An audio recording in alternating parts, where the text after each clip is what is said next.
This program features live coverage of an African safari and may include animal kills and carcasses. Viewer discretion is advised. Well, hello everyone, and a very special warm welcome for the school safari, and that is out to Bridges, Canada, who are on their summer camp and on all the different locations of Milton, Oakville, Burlington and Georgetown. We are coming to you live from the Greater Kruger National Park in South Africa. My name is Ralph Kirsten, and on the camera I've got Craig with me today. How's it, Craig? And hello to all of you. Now we're out on foot here in the Kruger National Park, and what you were watching there was some impala antelope, and they're just keeping their distance from us because they can be a little bit scared of us, a little bit more than they would be if we were on a vehicle, because they know from evolution that that animal on two legs is very dangerous, so they're just keeping their distance from us. But there is a healthy distance now, so they seem to have relaxed a little bit. And please don't forget to send us your questions through your teachers, because we'd love to know what you would like to know, and we'll do our best to answer your questions out in full. Now, I'm not the only one that's out today. James is out on vehicle, and he's going to be doing his best to get up and close and personal with some of all these big animals we have out here. And Sydney's also out in a Jeep as well, so he'll be coming on a little bit later too. Now, my idea this afternoon is to try and see if we can find some leopards, because we heard one calling a little bit after breakfast, so that was just a few hours ago. So we're going to try and take the tracks and see if we can find that leopard. But I'm not promising anything, because this is not a zoo, and we're out here in the wild, and well, it's not as easy as it would be in the zoo, because these animals move around and they are free. So there you saw some impala, and like I said, James, who's out on the Jeep as well, he's also found the same. I have found the same, and it's marvellous to have you all here with us from the Bridges camp in Canada. Milton, Oakville, Burlington, Georgetown. Have got no idea where any of those places are, but I hope that the summer is a welcome relief there in Canada. I have cousins who live in Canada, around Toronto I think is where they are, and well, they complain bitterly about how cold it is in the winter and that you have a very long winter as well. My name is James Hendry. I have got Sébastien Rombi, the greatest French Gabonese Air Force pilot in history, on camera today. You don't need to worry about his title. It is, of course, here, midwinter. As you can see, it's freezing cold. Brrr. I'm obviously being what we call facetious. It's a delicious 24 degrees, if you can believe it, here in midwinter in South Africa. It's not like this all over the country, but in the lowlands here, the eastern lowlands, where we have the Great Kruger National Park, it's beautiful. There we have some impala, and please do talk to us, ask us any questions you like. We'd be more than happy to have a conversation with you about Africa, about the animals we're seeing, or about conservation in general.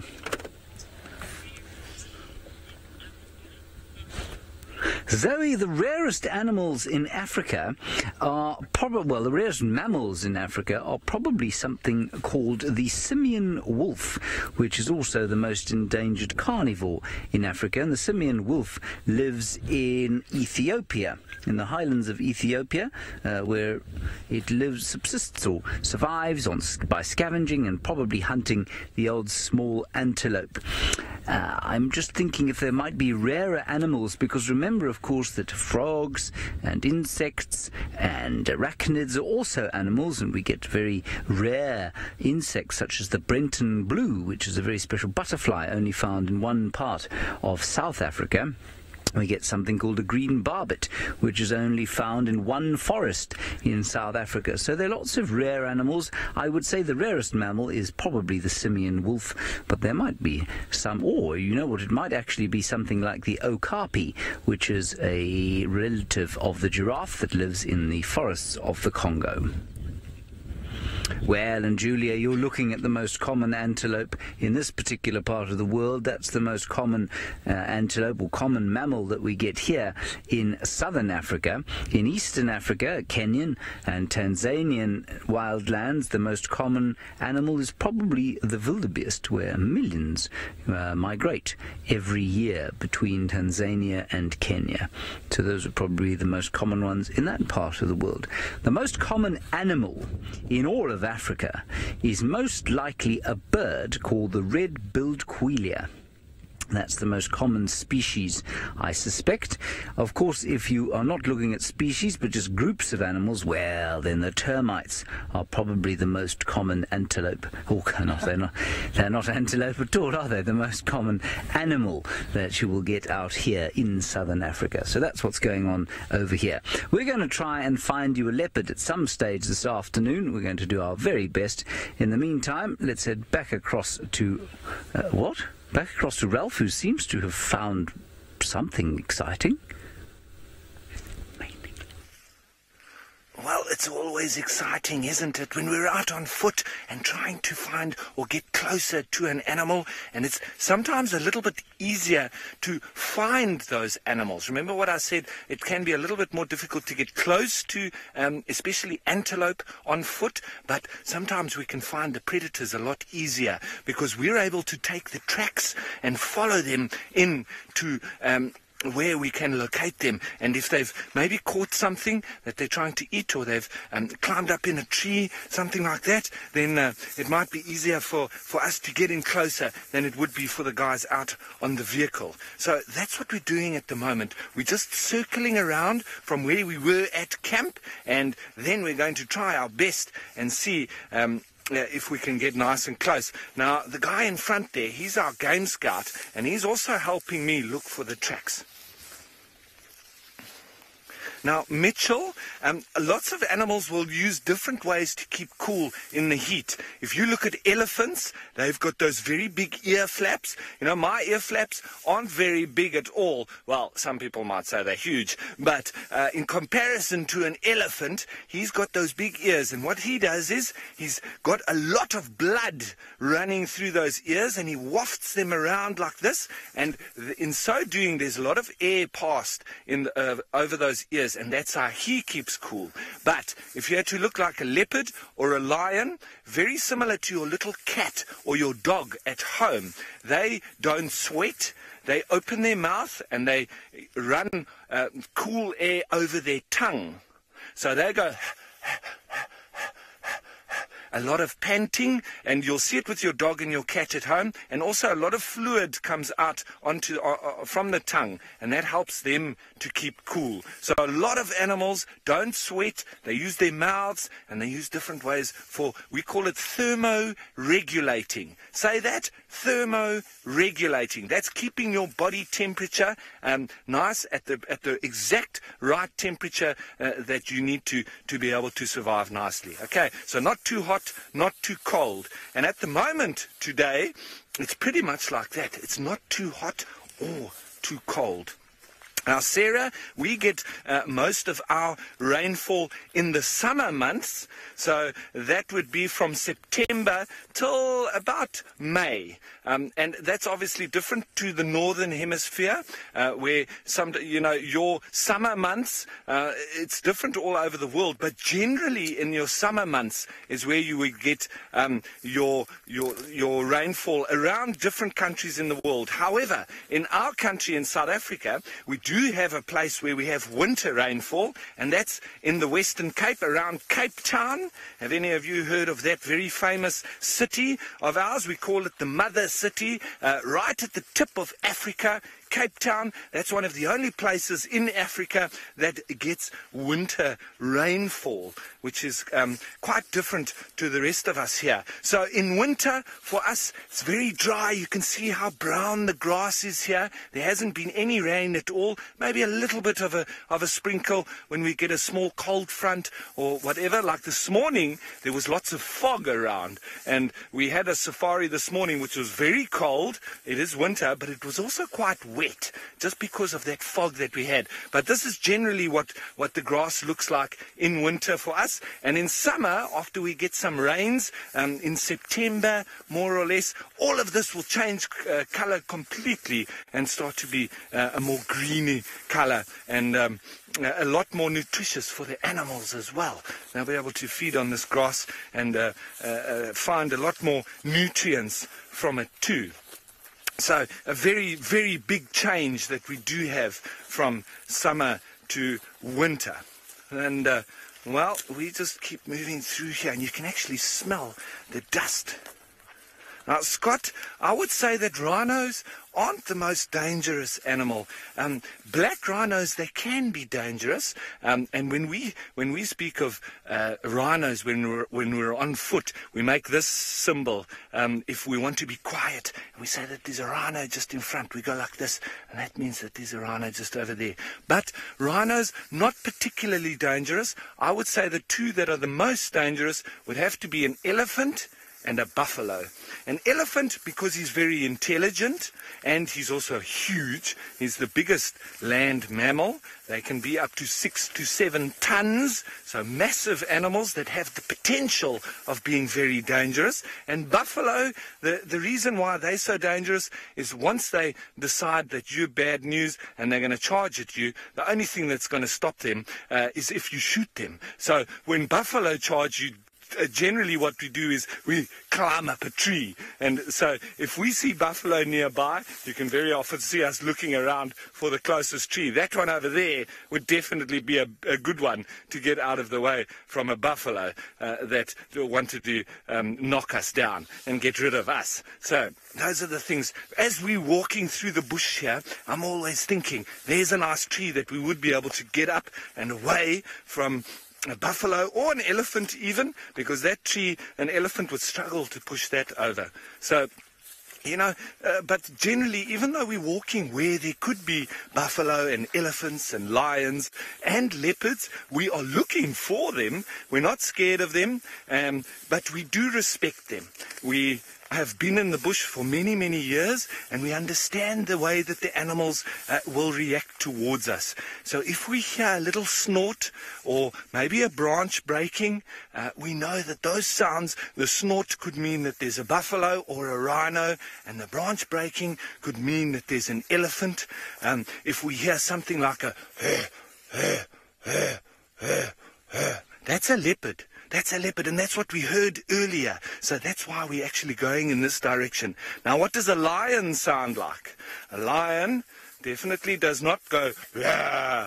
It goes,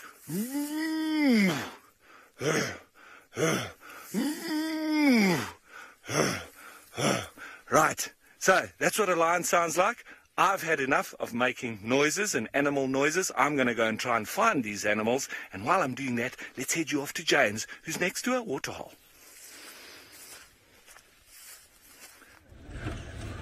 Oh, we are near a waterhole. We've got some very special little birds that just ran into this bush. You see them there?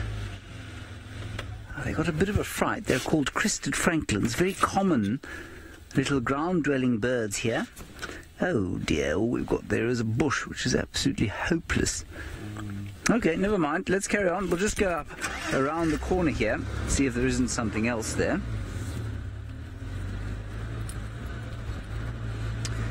We're going past some more impala, but we've already shown those to you. Let's try and find something else.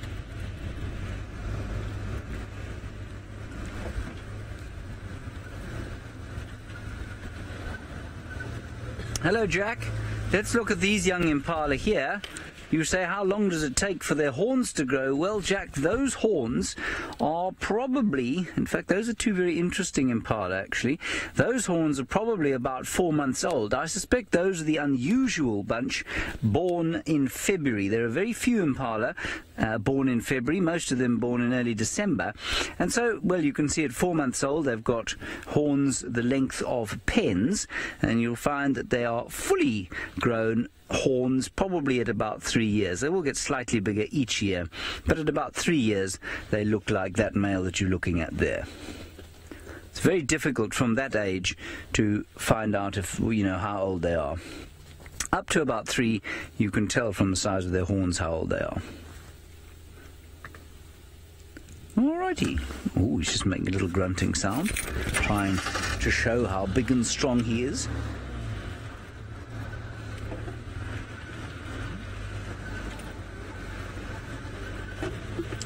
Oh, Jackie, you're a bit of an ornithologist, are you? You said we see many eagle owls in our safaris. There are 2 species of eagle owl that we get here. One is called the spotted eagle owl, and the other is called the giant eagle owl. We do see them from time to time. They're not very common, but we do see them every so often.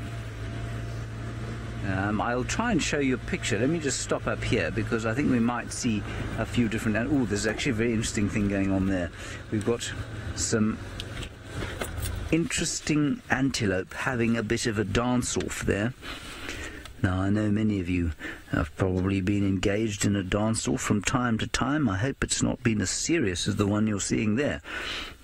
Those are 2 nyala. And what they're doing is basically having a fight. That's how nyala have a fight, or the precursor to a fight. They can actually have a very physical, nasty fight.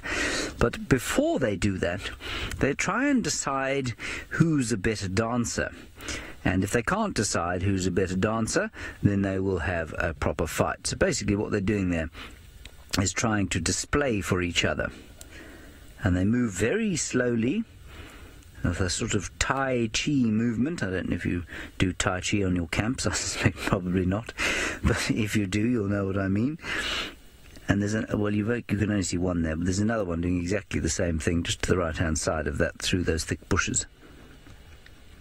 And there you can see his hair. And this is what we call a dominance display. In other words, one of them trying to look more dominant than the other.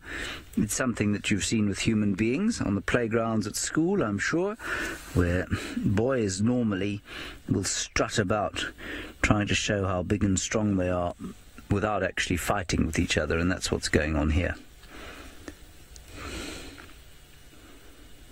It's fairly typical male behavior for most mammals. So the next time you want to size yourself up against a potential rival on the playground or at the camps, well, I suggest you try this. It's a lot less violent than an actual fight.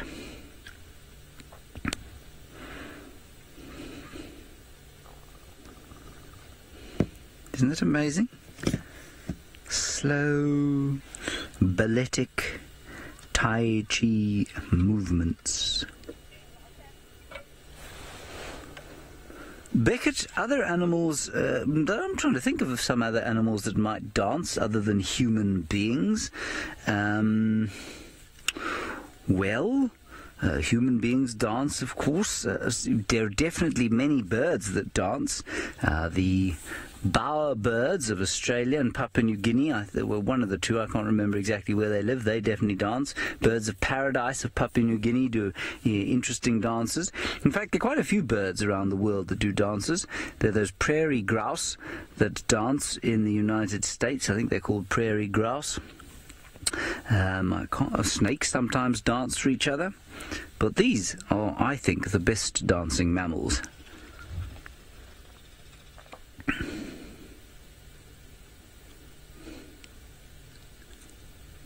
Very interesting. And look at how the fur is sticking up.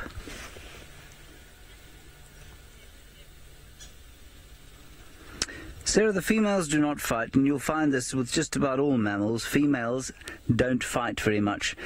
The noticeable exception, I suppose, would be the hyenas. Their females fight amongst each other quite a lot. The lions, they fight quite a lot amongst each other. In fact, the cats, generally, the females will fight with each other. But on the whole, female mammals are very well mannered with each other. It's the males that tend to be ill-mannered and filled with this desire to show off. We're a little bit like the antelope ourselves.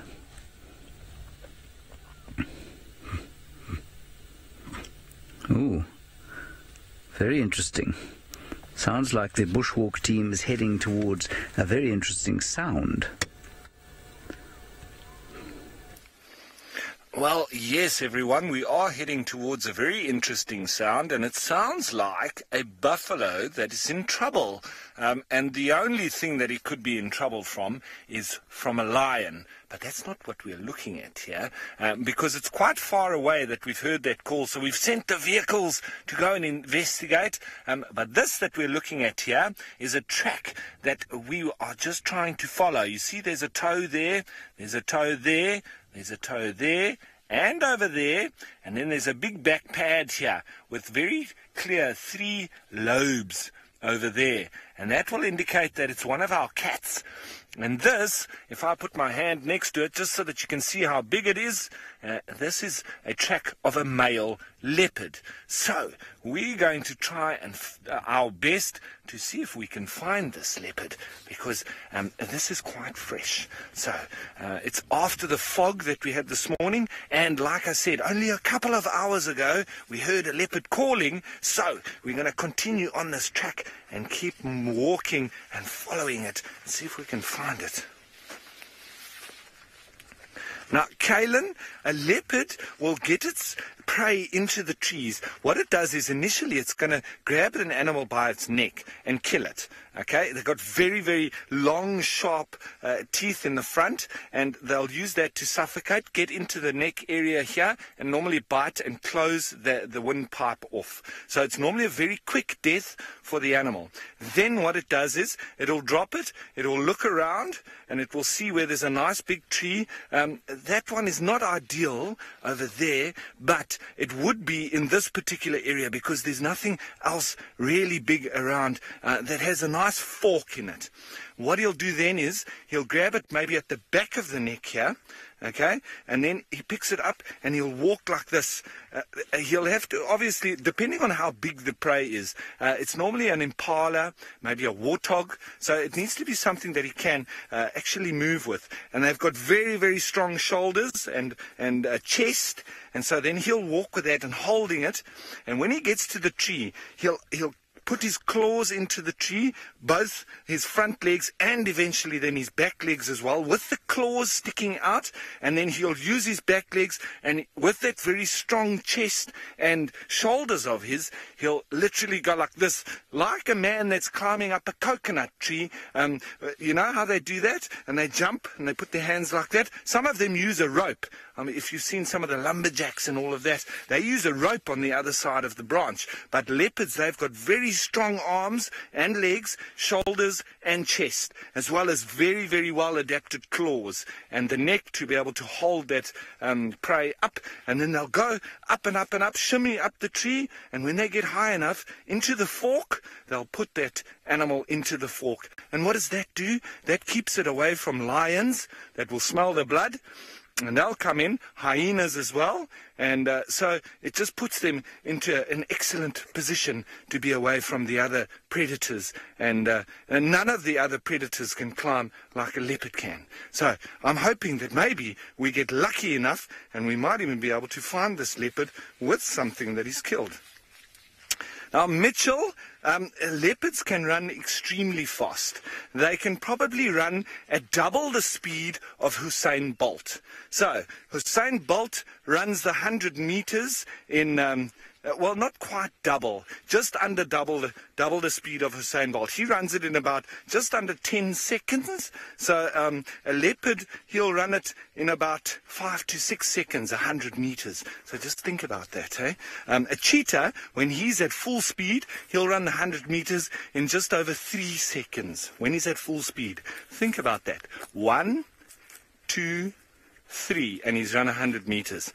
Now that is really quick. So there's not a person alive that will come anywhere near to the speed that a leopard can run, a lion can run, or a cheetah can run. None of us can. In fact, us as humans, we're one of the slowest animals of all. Even a hippopotamus can run faster than Usain Bolt. Imagine that. You could be able to put a hippo in a race with Usain Bolt, and the hippo had to win. Well, he will.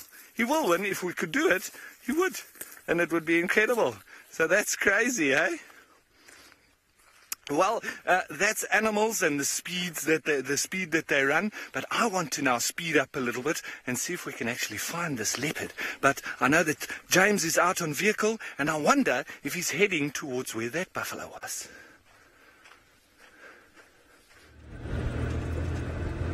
Yes, it is. It's exactly what we're doing. We're driving quite fast towards the northern parts of the reserve, and we're hopefully going to come across, well, some sign of what made that distress call. Sounds like a buffalo making that distress call. I haven't heard it yet. Only the bushwalk heard it.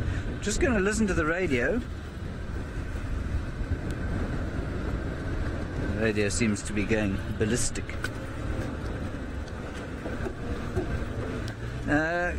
Go ahead, Herbie.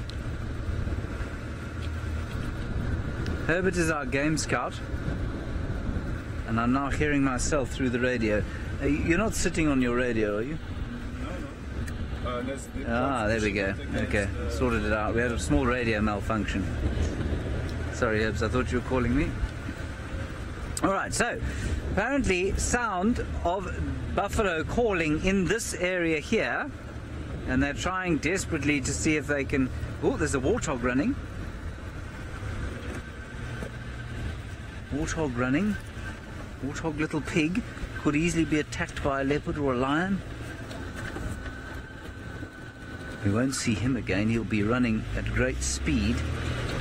And maybe we'll be lucky and find some sign of lions fighting with buffalo.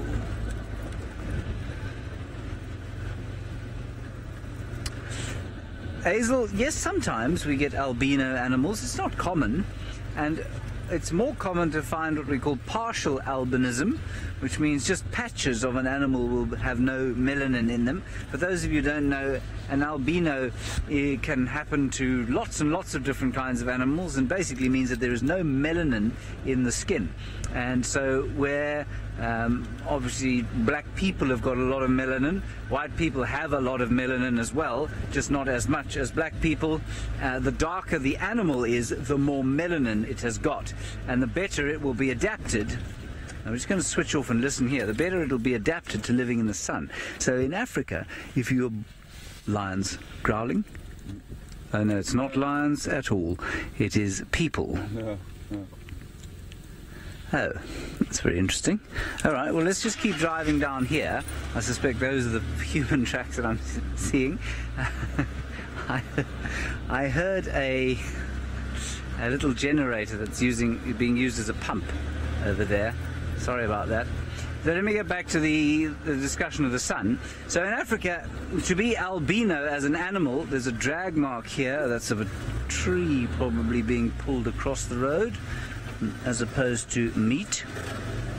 No, this is definitely the drag mark, possibly of an animal being dragged that way. Drag mark is something obviously being pulled across the road, but we can't go that way. Let's just keep going up here. I'm getting obviously slightly confused because I'm talking about two things at the same time. Melanin, albinism. Not great if you live in a very sunny climate, and so very few animals out here, if they're born albinos, will survive. But if you live in not a very sunny climate, it doesn't really make much difference. I hope that's answered your question for you. I'm just going to watch the tracks here, and then we'll switch off and listen to see if we can hear signs of a buffalo in distress.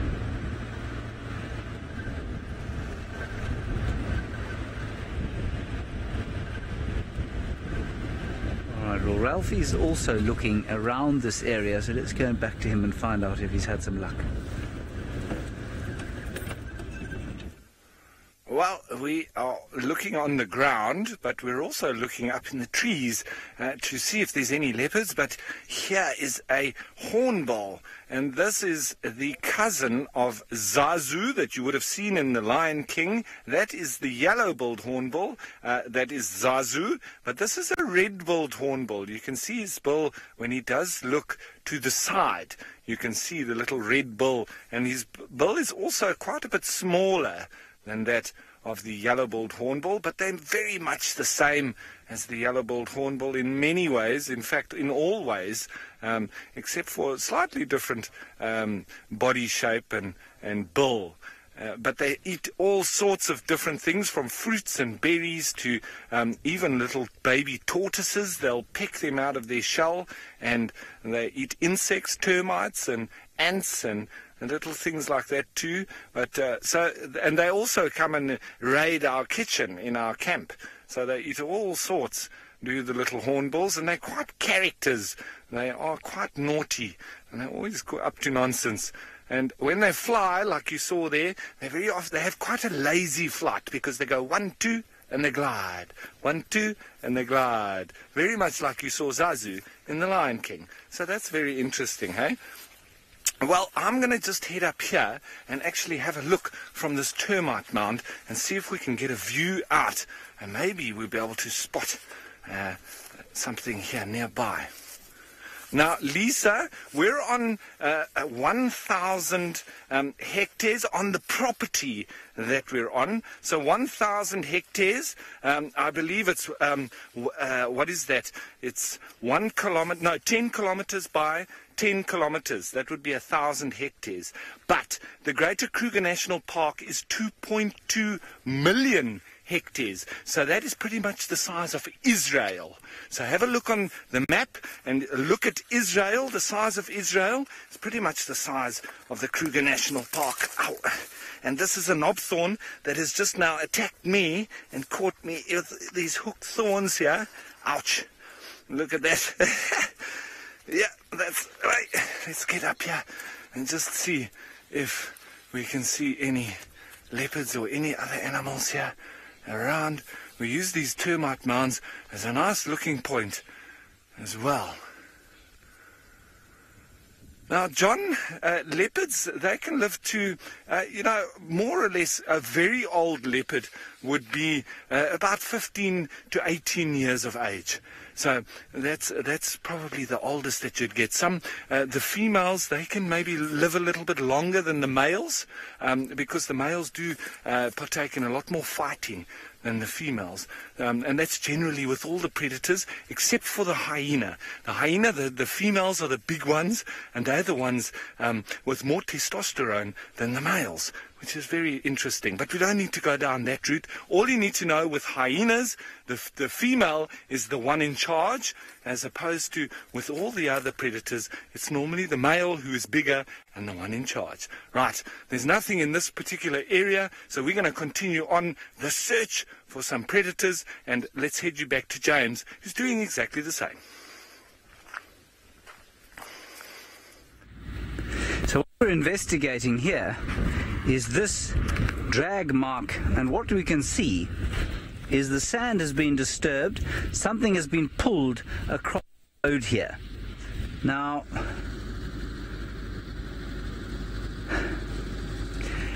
we think what's happened here is a leopard has pulled a kill across the road up in here and stashed it somewhere in the bush over there. So the bushwalk team's going to and help us. We're going to go around about the place and see if we can't find it. The first thing we have to do, of course, is avoid being run over by the road maintenance crew. And what this crew is doing, if you look to the left over here, you can see that the grass is burned. And the grass is burned because we're heading into fire season, and that means that they have to burn these breaks, these fire breaks around the reserves, otherwise runaway fires can happen. There you we can see that chap there putting out the last bits of fire. Very valuable job, very important job. So we'll just drive a little bit along here and see if we don't get very lucky. We might just quickly spot a leopard.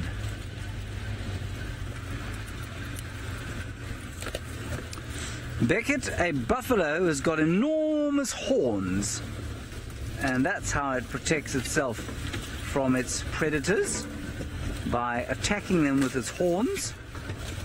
And they're often often will attack lions and hurt lions quite badly. Now, if this leopard was close by, we'd expect him to be, or if this leopard is still around, we'd expect him to be relatively close to that area, and perhaps he would have drawn his kill into the shade, so you've got to look in all these shady parts here, or, if we're very lucky, he'll be up in a tree with his kill. But I don't see anything in any of these big trees up here.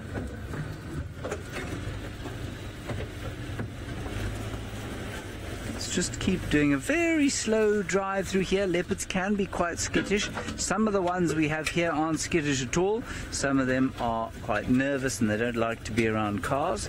But all leopards are pretty secretive.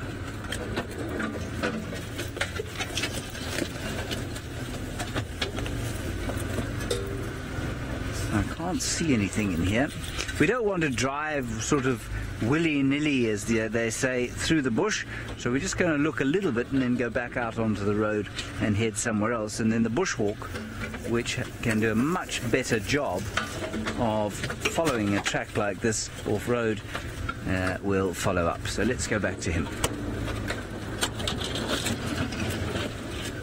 Right, everybody. I like getting up close and personal with the different poos of the bush. Now, this big poo that we've seen here, this one is very easy to identify. Why? Because of its sheer size. Look how big it is. It's nearly as big as my head. And this is actually a small one. They get much bigger than this. But if I break it open, we can actually see quite a little bit closer on the inside there. I'm sure it's not too old, and we can see lots of pieces of grass and leaves and branches and all sorts. So this is from a mixed feeder, and that would be of an elephant. They don't have a very good digestive system, as you can see, and they hardly digest anything. If I can just show you over here, there's a whole piece of wood that has gone right through it. So they break off pieces of branches and so on, and they chew it with their very big molars. They grind it up a little bit, and it literally passes almost straight through. So they're almost feeding all the time, are elephants, but it's a very important role that they play in the bush and in the ecosystem here, because they make this available now as food for all sorts of different little creatures. Now, what Craig is showing you over there is a different animal's poo. And we can see very much the difference in size from that poo over there to this poo over here. Now, and that would tell you that it's a much smaller animal. Now, if I take this, the only reason why I'm touching this with my hands is because I know that both of these animals are vegetarians and herbivores. So I'm not going to be getting sick by touching this. I wouldn't be touching it if it was an omnivore or a carnivore, which means that any of the animals that eat meat, I wouldn't be touching with my hands, because there's a lot of bacteria that could make me very sick. But this is almost like touching horse manure or donkey poo. It's not a problem. It's not going to make you sick. It might make your hands smell a little bit like your lawnmower at home when you cut the grass. That's about all. So this one here, this is from a much smaller animal, but he also eats quite similar to that of the elephant, and that is the warthog. Now, Sarah, you want to know if this dung could be a good fire starter? Absolutely, Sarah, but both of these are a little bit wet still. So when you dry this like this, we actually use this to start fires, and what you'll do is, if you can even take, if it was on a very hot day, I could actually take my binoculars and turn them around and direct that into the sun and get a nice little bright light on there, like I would do with a magnifying glass, and get that smoking there, and I could maybe start a fire. So this is very good to start fires. elephant dung, warthog dung, which is this nice round little pellets that we get, very similar to zebra and donkeys as well, and very similar on the inside as I showed you, but this is very wet. If you had to leave this in the sun for a few days and get a magnifying glass on it, you could definitely start a fire. So that's two animals with very similar digestive systems, but they are very different in size. A warthog being very small, probably about this big, and maybe only weighing about 20 kilograms, whereas an elephant weighing about 6 to 7 tons. Okay, I think we're going to continue on the search, and it's all about leopards this afternoon, although we're looking at everything else in between. Anything? We're just looking for some tiny little birds. You caught me asking Sebastian there if he'd managed to spot them with the camera. There they are. Not the best picture in the world because they're sitting behind the bush. They are chin spot battises. And the chin spot battis is a tiny little black and white bird, but they're so pretty. If we can see it, it would be just great. But unfortunately, they seem to be a little bit too wily for us. No, Dexter, toucans only occur in South America. They don't occur in Africa. We do get hornbills, though, which I suppose could be considered slightly similar. They're on a low-hanging bush there, Sebastian, just through this big bush. So if you sort of zoom through the middle, to the right, left of that, sorry, left, through there you can see they've just flown off, I think. It was on that bush that they were. And now, of course, they've gone silent. They were very nervous of being on screen, you see. So, Dexter, no toucans here. I mean, there should be lots of hornbills around here. We should be able to show you one. And what is a green barbet? Well, while I find a picture of a green barbet, let's have a look at that other black and white bird called magpie shrike with its great big long tail. I'll find you a picture of a green barbet. Sarah, it's not going to be the most impressive bird you've ever seen, I warn you. They are not, they're greenish. They're more brown than green. Let me find him for you. There we go. There's actually quite a nice picture of one. I suspect that's more the artist than the actual barbet itself. Is that going to be okay, Seb? Yeah. That is the green barbet over there. He's quite a pretty bird. I'll show you another picture. Oh, that's his distribution. There he is. That's him in real life.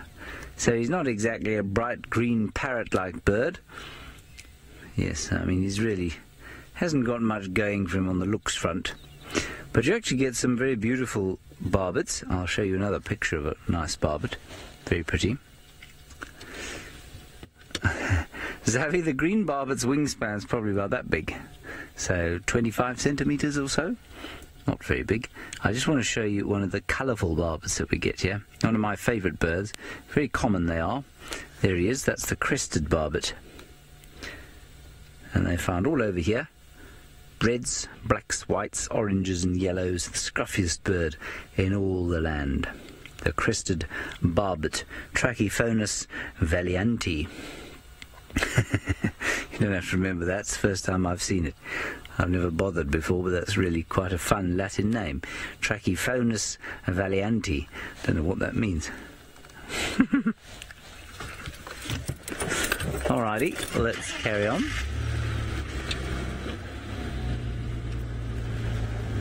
In the meantime, I believe Ralph is now on a power walk. Well, everyone, we have been walking and we're getting closer to this leopard, but it's not going to happen in the next few minutes. And I know that there's not too much left for the school drive. So what I did want to just show you is a few little tracks that we have. But there's one very big track here, which is going around like this. And it's that of an elephant. Now, I just want to draw the outside of it so that it's very clear for you. It's somewhere there. It runs like this, and it's running like this. This is a big bull elephant track here. And look at my foot next to it. it is huge. You see that? That's an elephant track there, nice big and round. And then what we've got on the inside, we've got some very small little antelope tracks here. There's one, here's another one there. See there, it's 2 little toes, another 2 little toes. That's that of a little steenbok. So a little steenbok that's been walking through. And then there's a little bird track here. That's 3 toes there, but he's going in this direction, coming towards us. So all sorts of little things that have been moving around there. And what we have over here, let me just get a little stick, and I'm going to show you this little guy here, because he's very interesting, is he? This is an antlion larva. Now, what this is here, this is a little trap for ants. And if I just pretend to be a little ant, we can see what he does. I'll just knock the sand a little bit, and you'll see he's going to throw the sand up, hopefully. Let's see if he's going to do it. Sometimes they don't do it. Maybe he's heard us coming. But normally he'll throw the sand up with these little pincers. No, it doesn't look like he's doing it today. Maybe he heard us and he's getting a little bit scared. But what he is he's a little creature that's got 2 pincers like this, and he's actually a larva that attacks ants and little other insects. So he's got 2 little pincers like this, and if an ant comes near to the side, he throws the sand up, and that'll knock him down, and then he grabs it and pulls it down underneath the surface, and then he'll suck all the juices out of him from there, and then he'll get bigger and bigger and bigger, and that's what he's doing. But I don't want to disturb him too much. Maybe he got scared because he can hear my voice, and so he's not playing along today. But you see how many little things there are all the way as we're walking along. We're walking on a nice big path of the elephants. There's also a little antelope that walk in here, and we've got all sorts of little things. Now, Elizabeth, hippos are very heavy, but they also run very fast because they need to. They're very fit, they're very strong, and they've got a lot of muscles in their legs, and they're big animals. So just because of that, and they run on 4 legs as well, it does help them to run a lot faster than us. We can run for a long period. We have very good endurance, and we can run for longer than a lot of these animals, but we can't run faster than them. And when I say longer, I mean that, some of the Khoisan people, they can run for 3 days without stopping, and that's incredible. But these animals won't be able to run for that long. Now, here's one of the trees that we find around here. This is the old acacia. We still like to call it acacia because it's very indicative of South Africa and Africa. But look at these massive thorns that we find on them, and very green leaves still. The giraffe like to eat these little leaflets, and they're very nutritious as well. And even the elephants, they'll break these branches off, but they'll eat the entire thorn. And I tell you, they are very sharp. One thing that these are good for, and I'll show you what I mean when I say what they are good for. Let me just grab my knife, and I'll show you what these thorns can be used for. You do need to be careful of them, however, because if they're on the ground, they can very easily go into your shoe, which I've had many times as well. But if you've had a meal and you don't have a toothpick when you're out camping or anything, you can take one of these and use it as a toothpick. See that? Very good. Okay, so not that I've had lunch just now, but maybe just in case I had anything stuck in my teeth, I was just making sure that I'm all cleaned up with a nice natural toothpick. Right, everybody, I hope that you enjoyed the school safari. Please join us again, and you're welcome to join us on the rest of the safari. But for now, we're going to say goodbye to the school safari, and we're going to continue on looking for this leopard. In the meantime, I'm going to head you on over and say hello to Sydney.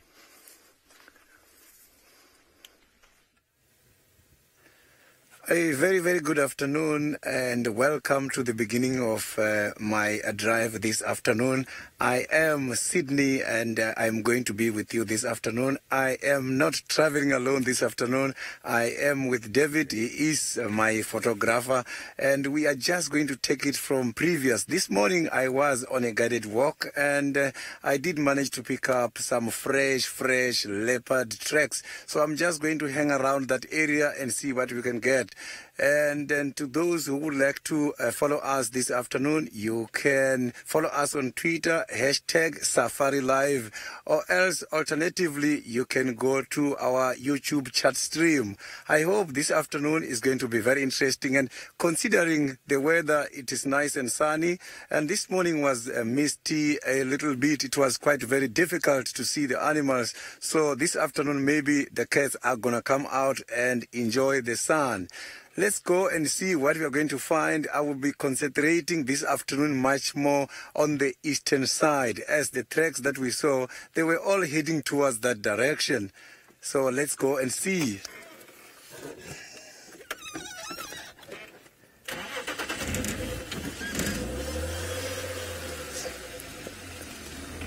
Yeah, it's actually very, very nice and warm, and you can see here no animals at all.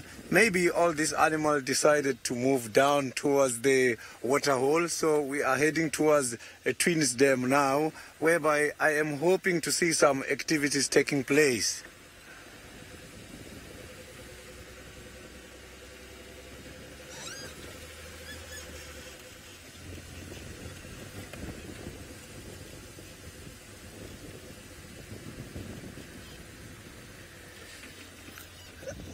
A question from Puma. Here by the Juma Game Reserve, the animals that are occurring here, they are different from the animals that are occurring where I come from. Yesterday, I was very lucky to come across the Battalion, and it's one of the birds that I never saw before. It was my first encounter with the Battalion yesterday, so there's even other more animals that are still new to me, and it will be very great and an ornament for me to meet those kind of animals here in Juma Game Reserve. Yeah, it is still no activities taking place here where we are. So let me just try and see if we can find some signs here on the road. Yeah, it is still not clear.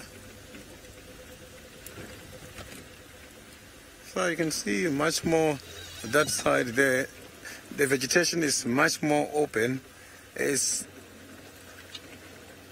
much more open. I can see for quite a long distance, but the activities are not there. But this is normal.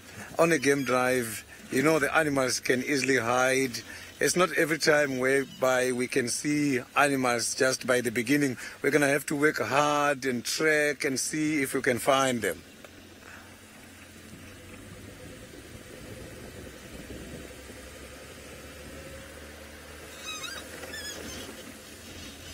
Oh, look at this tree here, huh?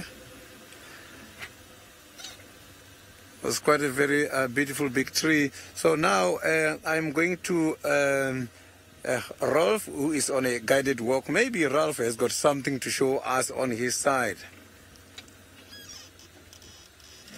I haven't got anything to show you just yet, everyone. We're actually trying to cover some ground and get towards where we've heard where that buffalo was making a bit of noise, as well as where Shudulu potentially made a kill, and there's also a chance that we're going to pick up on Tingana. So we're actually trying our best to cover a little bit of ground, but we always just take it a little bit slowly. Well, not slowly, but you know, we do need to listen out as we're going as well. As you can see, there's also some little booby traps as we go along too. But when I say we do need to be a little bit careful, we always need to listen out for any kind of warning signs that we might pick up. And so it's not just a mad rush going through the bush. But have a look at this. I think this is from an elephant that's maybe dug this out and rolled it around. This is from a termite mound, and you can see all the little chambers and all that. And when I say that it's probably from an elephant, you know, they can often tusk at the sides of termite mounds, and they also actually like to feed on a little bit of this, because this is a very nutrient-rich soil, mostly with the termites that they put here. So it can also have a lot of mineral salts. Excuse me.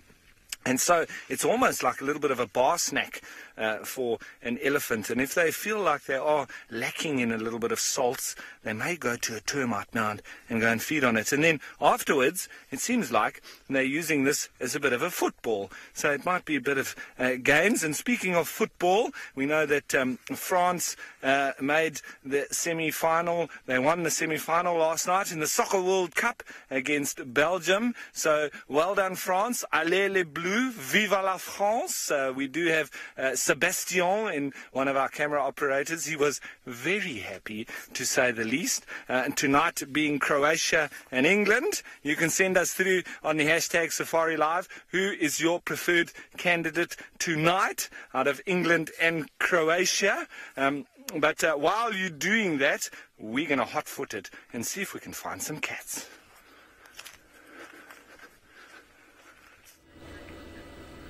Well, we are trying to find some cats quite desperately. We are going with the new school, that is with the thermal drone, trying to fly over the area where the drag mark was. Unfortunately, we don't seem to be having much success. I have utmost faith that if Herbert was to get to this area, he would probably have a much better chance with the old school. That's what Ralph and Herbert are doing. So let's take a quick look at the drone picture. We won't stick on it for long. Just give you an idea of what the heat of the day has done to the landscape. Are we on the drone pic? Alrighty, and you can see the heat of the trees there, and basically what you're seeing here is that the drone is going to pick up the hottest points there. So the hottest points that you can see, they're very clearly termite mounds. You can see that very obviously. And the problem is, or the difficulty is, while we're flying over this landscape, is of course that on a hot day like this, the temperature of some of the wood that's been in the sun all day, some of the termite mounds that have been in the sun all day and have had obviously some not only sun, but they're producing internal heat, of course, will be probably as hot as the bodies of an insulated mammal, such as a leopard or an impala. Now, I don't suppose we can go to the normal or the other camera, can we, sir? So we'll just take you to the normal view. There we are. So that's the normal picture, if you like. And you can see the landscape looks very much wintry indeed. Now, I mean, obviously that's not particularly saturated. A bit of picture break up there, that's odd. Anyway, there is the Djuma Dam you can see there, that's the water hole, and there is Vuyatela. Bushy Bodge, I'm glad you're finding this very interesting. That's marvellous news indeed. Let's just swing, let's swing around towards the north a bit, fly a little bit that direction, and then we'll bring her home. So you can see quite a sort of burnt out winter landscape. That's pretty normal. Let's go back to the thermal now and see if we can pick up any more thermal image. Okay, there's the comparison you can see. And you can see actually, well, what's that termite mound on the sort of centre bottom of the picture as we fly over it? That's interesting. Look at the shaded side is not shining with heat. That's fascinating. See that on the thermal? It's only the sunny side that is shining bright white. Fascinating. So basically what this thing does, of course, is pick up a heat signature. It's supposed to pick up a heat signature of a mammal, and obviously the colder the landscape is, the more obvious the mammal is going to look. But on a day like this, when the termite mounds and the trees and the bushes are pretty much as hot as the mammals, would be, because they're insulated, obviously not the internal temperature of the mammals, but because the outside temperature is probably quite the same, it's going to be quite difficult. Okay, Sydney, as you've seen, is out, and he has now found a static tree.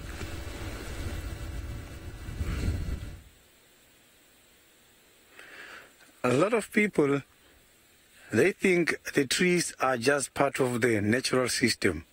They just think trees, they're just part of the natural landscape. So this is one of the trees that can grow up to many years. These trees can grow up to 1,000 years. This tree I'm holding now, it is called the leadwood. So the leadwood is one of the Combretum family. So trees, they are only not standing here to provide the shelter for the animals. Yes, they also give us the breathable airs. They also absorb a lot of carbon dioxide in the atmosphere when they are facilitating the process of making food, which is called a photosynthesis. So trees are part of the organisms that are growing for quite a very long time, and they don't die from old age. So it's one of those organisms which are not just dying from the old age. So if you can just check now, this leadwood, if you come here after many years, you're still going to find it standing like this. So these trees, they've got an ability to grow, and when they're died, they can again stand for more or less the same kind of years. So you can see that this is quite a very beautiful trees. So still on this tree, some of these animals, they select some of the species. Animals such as kudus, sometimes they don't eat some of these trees, especially some of the acacia trees. There is one of the interesting acacia tree called the Acacia robusta. It's called a broad pod. That plant contains over 5% of tannin, and tannin is the one which gives problems to these animals. Kudus, they avoid those kind of trees. And apart from that, they know some of these trees, like our euphobias, if they go and eat there, they are going to go, their eyes are going to go blind. So you will see they can easily blind themselves. So that is why they've got to sometimes try and avoid some of the dangerous trees. So this is a leadwood tree. You can see the bark is looking a little bit like a crocodile skin. It's quite an old tree, and it's one of those trees that can stand here for quite many years. So I am now going to carry on and see if I can find some of the interesting wildlife, and the most target is going to be the cats. So let's head down and see if we can find something interesting on the other side. And I'm just going to now start trekking a little bit, and I will be relying on a lot of the natural indicators. So I will be listening to what the birds are saying to me, giving alarm calls, and some of the animals that get hunted. Obviously, the impalas, when they're giving their warning calls, I'm going to rely on them so that we can be able to have a sighting this afternoon. Still very, very, very quiet. Let me get back to my vehicle now and see what we are going to find.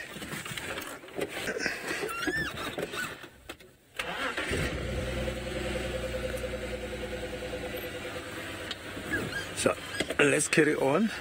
So my plan now is we are going to Twins Dam and see if something is drinking that side. So I just got a question to take now.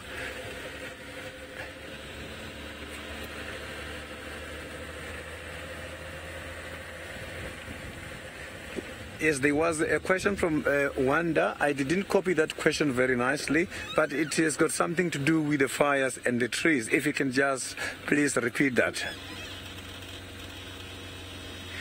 Yeah, there is a question from Rwanda, Wanda, which is about the fires affecting the trees. Wanda, that is quite a very amazing question. It's an interesting question to ask. The fires, they don't really affect the trees, especially if the fires are more controlled. But here by the world, we do experience some of the fires which can cause a detrimental effect to the species such as trees. But the controlled fires don't really, because we do look after them. Yes, fires, they've got both positive and negative impact here on these ecologies. But if the fire is too much, but that is determined by the type of fire occurring. Not all the fires can damage the trees.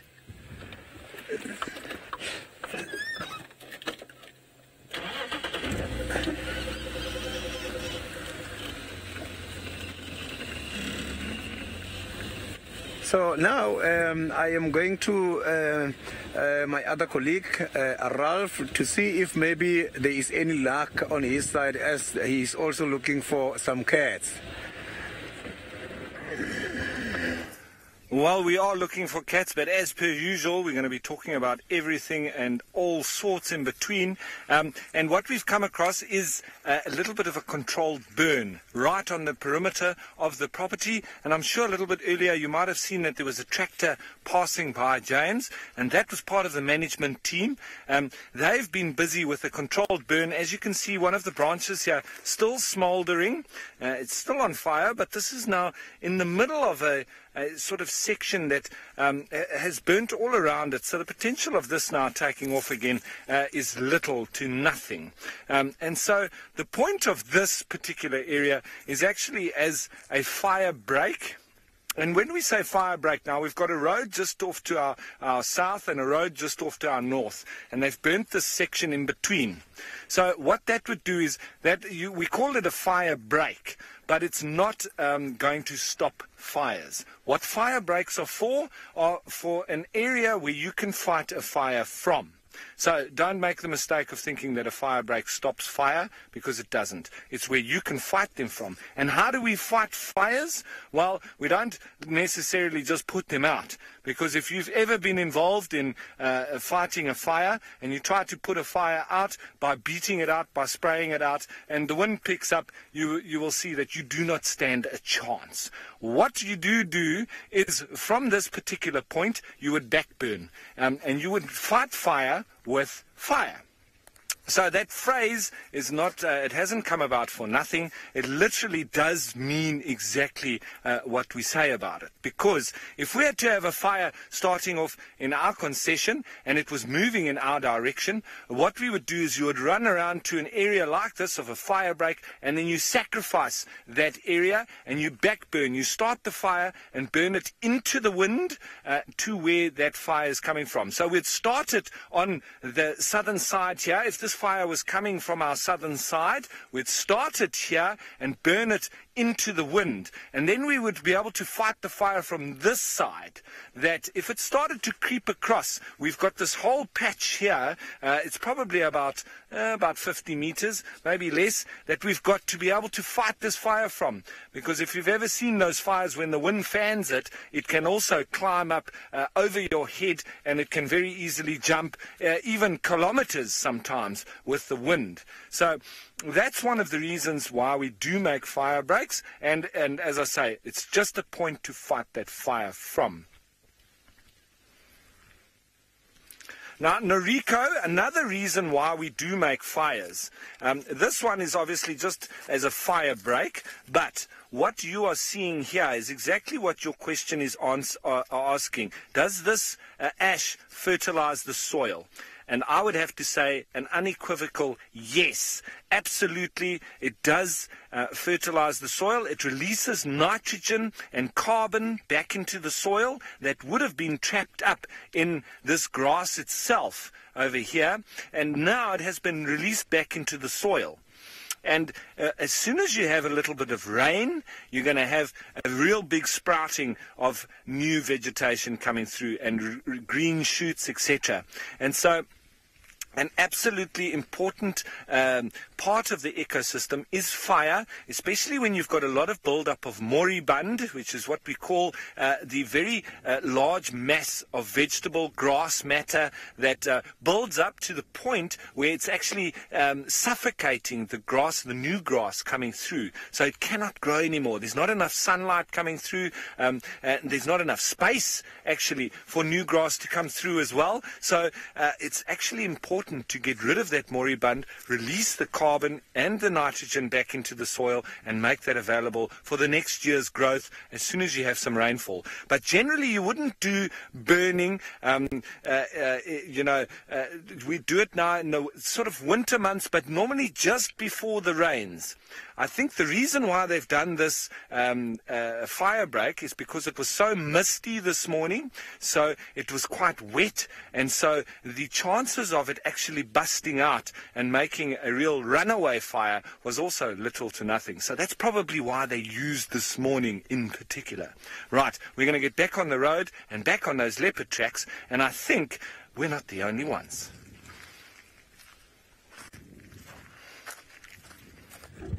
Well, you are the only ones now, I'm afraid. We've given up on the leopard tracks. We tried to find the leopard with Thelma the drone, failed dismally, couldn't find any further tracks that were visible to my eyes, and so we are now going to go to Buffelshoek Waterhole, console ourselves with the fact that our lot is nothing like that of the miserable Scuba Steve. This is a welcome relief on the way to Buffelshoek Waterhole. That, of course, is a red-billed hornbill. You know that, of course, Sebastian, because it has a red bill. Well done. Good. Well done. Chili bird. No, we don't say that. The chili bird. Yes. It's one of those things that you learn as a guide never to say, because everyone said it. The chili bird, the banana bird, the salt and pepper bird. He's eating ants, I think. Astonishingly accurate, the way he uses his chili to pick out ants.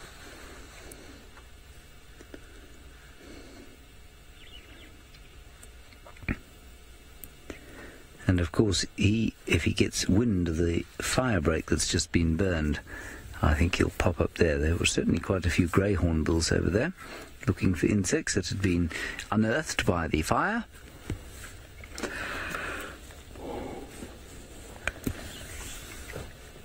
I think this is quite a young one. You can see that the back of his beak is not fully red yet. Every time he tosses his head back, of course, he's accurately throwing whatever he's picked up into the back of his throat. Just try and appreciate the coordination and skill it takes to do this. Now, I don't know if you've ever seen a dog that's got one of those cones around its head and how they walk into things because they can't judge that far in front of their heads. Well, the hornbill and most birds show remarkable awareness of where the tips of their beaks are. And if you think that that's not so much a great deal or a very big deal, as I've said to many of you before, go and find a traffic cone, steal it from the road, strap it to the front of your face, and see how accurately you're able to go and tap. You would paint a target on your wall. See how accurately you can tap with it. Not very easily. It's because you aren't designed to see and focus that exact distance in front of your face. Jill, they are not related to toucans as far as I'm aware. They are, of course, an old world species. In other words, they occur here in Africa and in the Palearctic. And they do not occur in the New World, in the Americas, in the Occident. And so I think you'll find that they are no more related than, I don't know, those birds might be to most other families there. That's probably not true, but I don't think that they're particularly closely related to toucans. I'd love to see a toucan.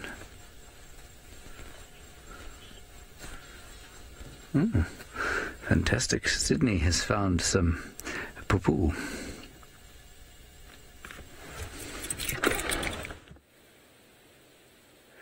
Yeah, I've got a very beautiful sighting here. So I just want to draw a line here so that you can all see and understand what I'm talking about. This is what is called a maiden, and this maiden is from one of the animals that you have been seeing a lot. It's just that I am not going to disclose the name of this animal. What I'm going to do now is that I'm going to ask one or any of my viewers to try and figure it out. Who can tell me what animal is this? I am going to introduce one of the activities that we normally do out in the bush here as guides. So we do sometimes play what is called a speed competition. So I am going to have my photographer with, and both of us are going to challenge each other and see who is going to speed the furthest. So Craig is coming to, David is coming to join me here now, and then we will take it from there. What I'm going to do now is that I'm going to draw a line where myself and Craig and David, we are going to stand. We are going to stand here, and we are going to speed there. That's I'm not going to draw a line for now, because the line will be determined by the distance in which the furthest dropping is going to land. So you can have one of these. All right. You can go first. You can go first. Huh? Yes, you can go first. All right. Let's see. Oh, it's there. Not bad. Oh, I think David won the game. You can see.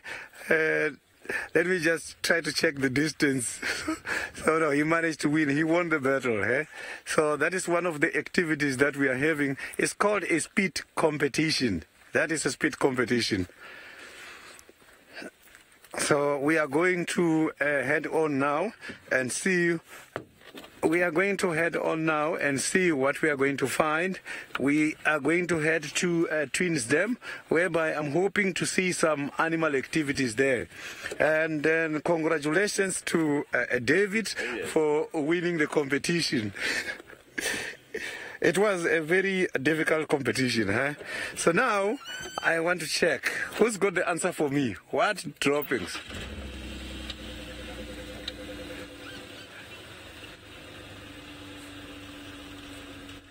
I didn't get the name very nicely, but Sisa, I did. You are not Sisa, you are not very far away from the answer. So if you look at these droppings, let me just get down again and show you very nicely. If you can check very nicely here, you will see that these droppings are very small. And they are not that very big when it comes to the size. So this is obviously not a wildebeest. So I'm just going to check the 1 or 2, 3 answers and see if there is a correct answer on them. And then we will take it from there. So I'm going to have these droppings with so that I can show you. So let's carry on.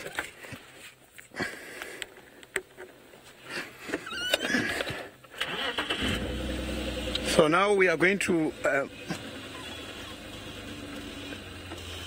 we are now going to Twins Dam, and now I got another try. Congratulations to Debbie. Yes, these droppings are from the impala, but maybe something to add on is that the droppings is from the male impala. As males, they try to demarcate their territories. Congratulations to Debbie for the answer. It is true, is an impala. So we are now going to head on to Twins Dam and see if there's any other developments with regards to the animal activities on that side.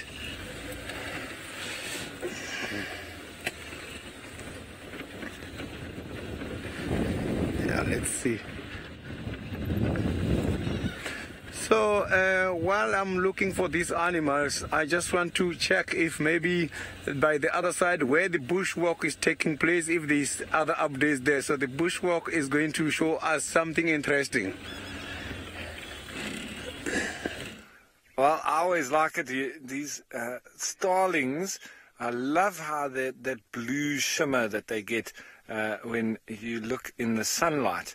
And it's actually quite an illusion that, if you look at the science of it. But there's quite a lot of birds around here. I think it's as a result of this fire having come through here. I'm sure there's a lot of insects that have been bumped up and moved around. See there's some grey hornbills also flying in amongst them. They all seem to be moving around. But when there are fires like this, you can very often find that there's quite a lot of food then available from then. And sometimes when we're like on the Highveld in South Africa, near to Johannesburg, we get fires there every year because traditionally it's a grassland. And as the fire's moving, you can see a lot of herons and egrets. They come and they sit in front of the fire as the fire's moving because all the little insects are bumping out in front of the fire. So then they start feeding on it from there. So it's interesting to note how the animals also react to the fires and sometimes come towards it as opposed to leaving from it. Now, Jill, lots of controlled burns have gotten out of control. Absolutely. It takes a very big team effort. I've been involved with many fires and controlled burns, fire breaks, and also controlled burns, to release the moribund, as I was chatting about. But we've had many occasions where it wasn't predicted for big wind, but the wind has picked up and it's just taken the fire that we weren't able to stop it. We've had to get the neighbours involved, and we've actually had one where I was involved with. I didn't plan it, luckily, but I was involved with it, and it actually got out of control. It burnt all the way from our game reserve all the way nearly to Grahamstown. That's nearly 100 kilometers away. It was incredible, and that fire just kept going. So it can cause total devastation. It can destroy people's livelihoods. It can destroy their houses, their livestock, their wild animals, etc. So it was a total disaster, and obviously there was lots of heads that had to roll after that. So it can get out of control. It does get out of control, and it needs to be planned to the T. You need to have a lot of manpower. So there's a lot of guys, you very often have guys walk. It depends on the scale of things that you're going to be working with.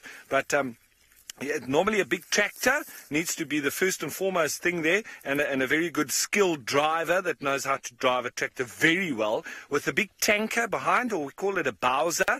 It's a big water tank with water that can be pumped from there on almost like a fire hydrant, and then a lot of guys with water tanks on their backs, and then you've got little pumps that you can pump water with. Then you've got beaters as well. Then you've got spotters, guys that need to check if the fire, jumps, and that you don't even realize it, because we've been fighting a fire or just keeping it under control in one spot, and we've had it jumping literally 300 meters, and it was burning far away from us, and we didn't even know it. And luckily we had guys that had seen it, that we had running up and down almost like scouts, just making sure that it hasn't burned in other areas. But this is a controlled burn, and it's totally out now, no problem from here. And well, we're just going to now continue on our search for the kitty cats.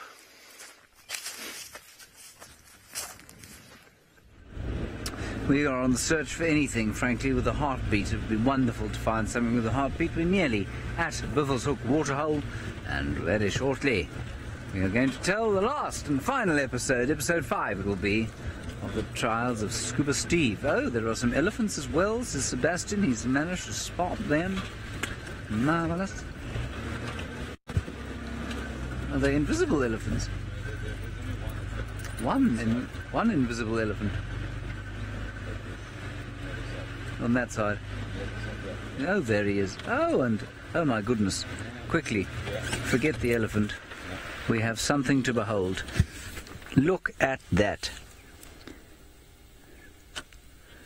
Can you believe it? Scuba Steve has got a friend. It's not a hippopotamus. Here we go with episode 5. Are you ready, Sebastian? Yeah. Oh, hello guys. As you'll see since you last saw me, Sarah has left me.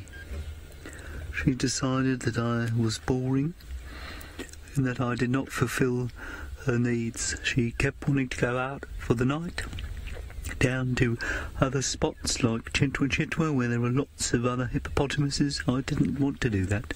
I'm very happy here at Biffle's Hook Dam, and so now I have made friends with the terrapins. Yes, he's made friends with us. We like him very... Oh, we like him so much. He's like a special island.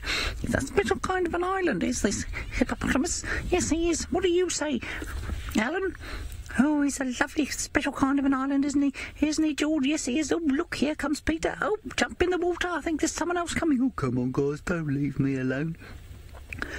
Well, as long as you stay close by there in the water, I quite like you. You don't put any demands on me other than to sit on me. It's the emotional demands, you know.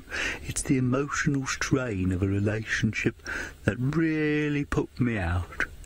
Anyway, that's my lot.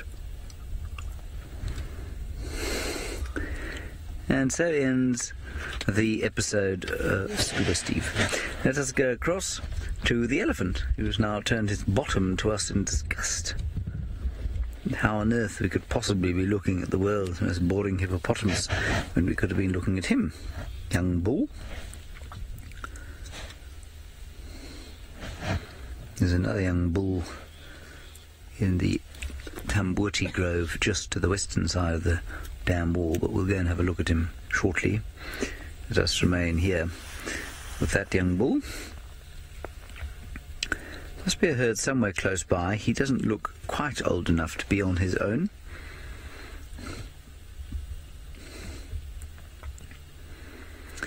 I feel like I haven't had a good long elephant sighting for some time.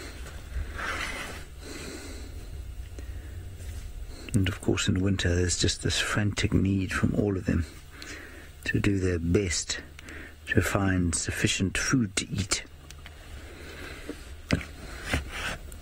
They can't just stroll along and pick tufts of grass, shake off the dirt and eat them. Now it's, will this stick taste nice? Will this dried pod provide any nutrition? What about this patch of grass? No, that's disgusting. What about this little creeper? Well, we could eat that. It's a bit poisonous, but, you know, it does have the odd bit of nutrition in it. Very angry birds. It's interesting. He's shaking his head. I don't know if that's at Scoob, but there are some very angry birds shouting in the background. It's a tree full of starlings looking down. Can you see them there?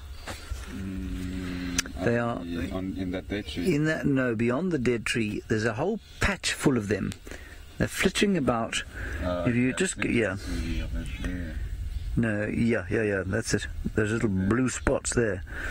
And you can hear them alarm calling. Tee, tee, tee, tee. And they're not going quite mad enough, I don't think, for there to be a leopard walking. It'd be quite fun if a leopard came down now.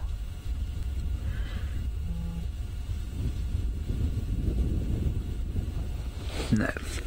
All right, let's watch the hippopotamus departing. Not the... yes, I mean the elephant. That's what that is, I think. I think that's an elephant.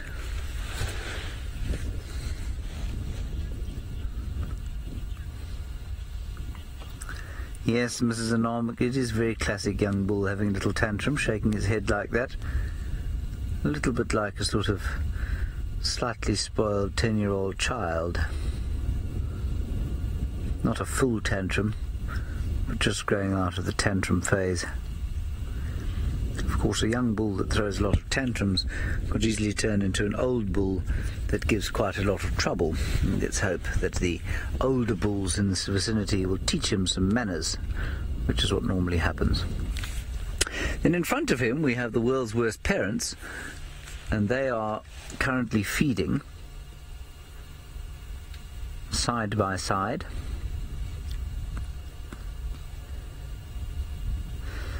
I suppose we should eventually do a soap opera for them too, shouldn't we?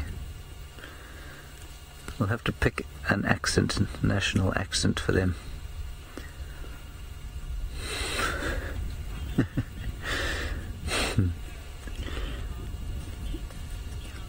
No, Carol, they're not alarm calling at the Ellies. They are alarm calling at something else. They might just be having a bit of a fight. It's interesting. It's only round in winter that the starlings tend to flock like that. Most of the time they're on their own or in very small groups, but they do flock from time to time in the winter. And I think maybe there was a snake there or something like that. They were definitely alarm calling though. But they weren't alarm calling at the elephant. He's quite a long way away from them. And I don't think they would alarm call at him.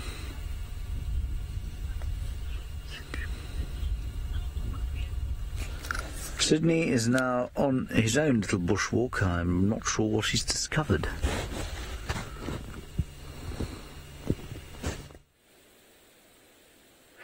Yeah, I have been looking for the tracks here in this area, and I am still busy trying to track if we can find one of these lovely cats here by the Juma Game Reserve this afternoon. And while still looking for these tracks, I want us to consider the following.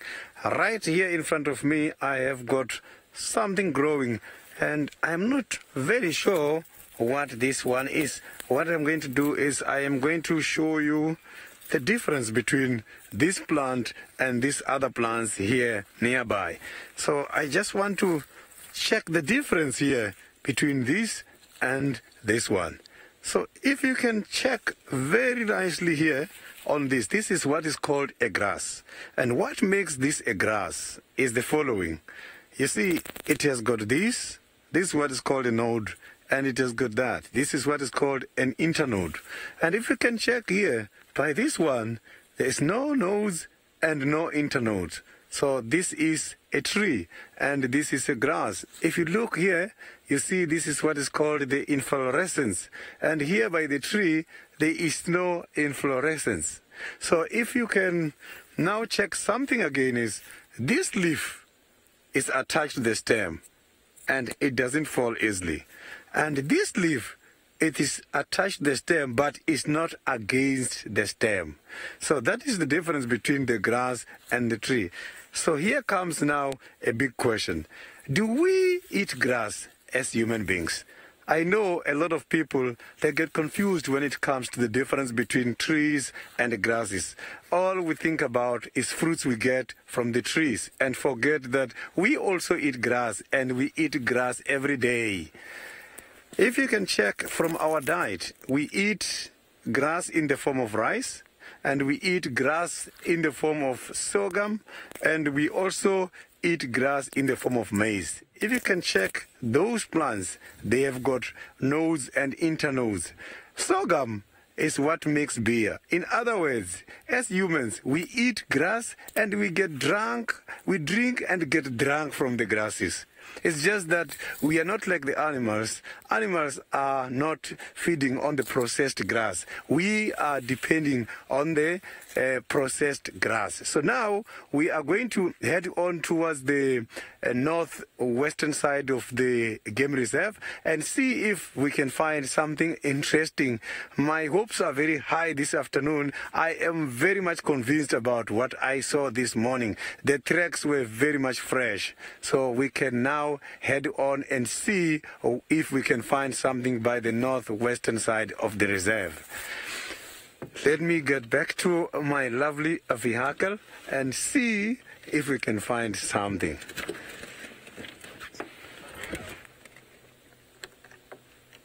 So now we are still going to one of the dams where we are hoping to see something coming to drink. So now, I just want to check if there is some other things interesting on the other side. So I will be now going to Ralph. He's got something interesting by the tall grasses. Well, everyone, not in the grasses. We in the area where Tristan had spotted the leopard with some drag marks. So we're just checking and seeing if we can find it. But while we're walking through here, I just want to indicate this is one of the only trees as we're walking through the block here that has some green leaves on it. And this is a very indicative or distinguishable tree quite easily, because if I pick one of the little leaves here, what I always used to say to my students is if you can see those 3 veins coming from the base, 1, 2, 3, one on each side, well, one on each side and one coming straight up the middle, I always used to say that's black, monkey, orange. So very easy to distinguish this particular tree. It's got very sort of straight-like branches with lots of secondary branches coming off of it. But another thing that it does have, if you look at the trunk, it always looks like it's been sponged with whitewash. So a little bit of sponging there with whitewash. And these trees, we've seen a few of them in the area, but these trees, they get a very big round fruit on it like that, which we call a monkey orange, which is very hard on the surface, and they make a lot of curios out of them. If you come to South Africa, you'll get a lot of black monkey orange curios. They make them into salt and pepper. They also polish them and paint all sorts of things on them, like the African flag or South African images of the local people or cultural experiences, etc., things like that. But it's quite similar to that of the ostrich eggs. So you can also polish these up. And so, as I say, one of the only plants that's giving us a little bit of green at the moment, and that being the black monkey orange. One up front there looks like a tree wisteria. That one that's green straight ahead of us there, I'm pretty sure that that's a tree wisteria. But other than that, we can see there's only the odd sort of bush willow leaves that's popping out. Otherwise, it's totally barren. There's not much in the way of leaves or any greenery whatsoever.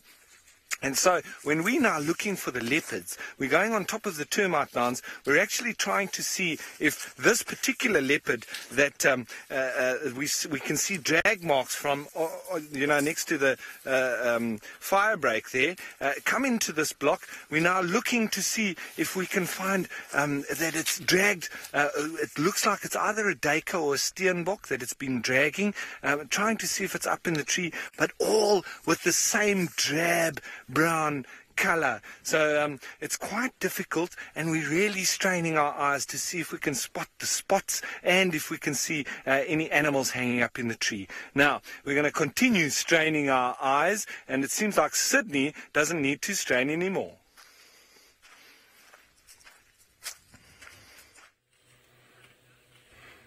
Now, this is one of the very, very, very most beautiful animal. You can see they are very much stationary feeding, no problem, not disturbed at all. I have got the elephants here, and now that the sun is going towards the western side, elephants, they mostly try by all means to avoid the sun, because when the sun is at the horizons, it's when it's too very bright.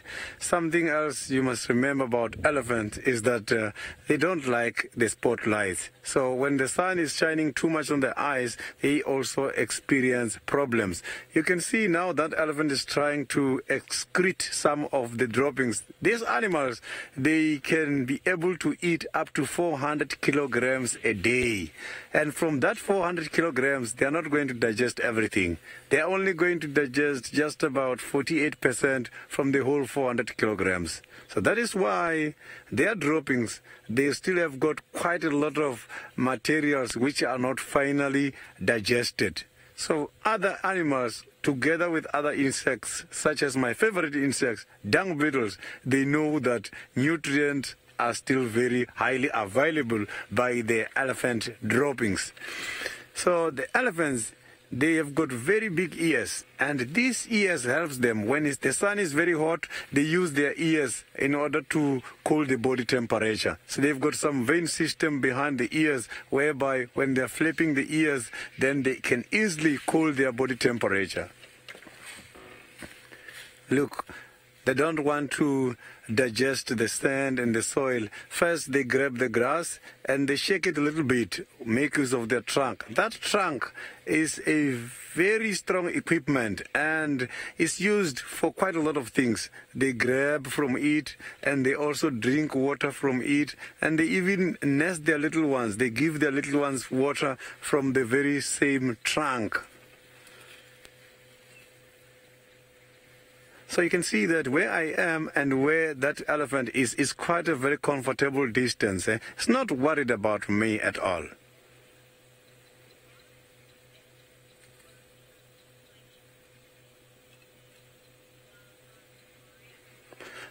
I didn't get the name of the viewer nicely, but the question, I managed to get it very nicely. The question is, why do the elephant only...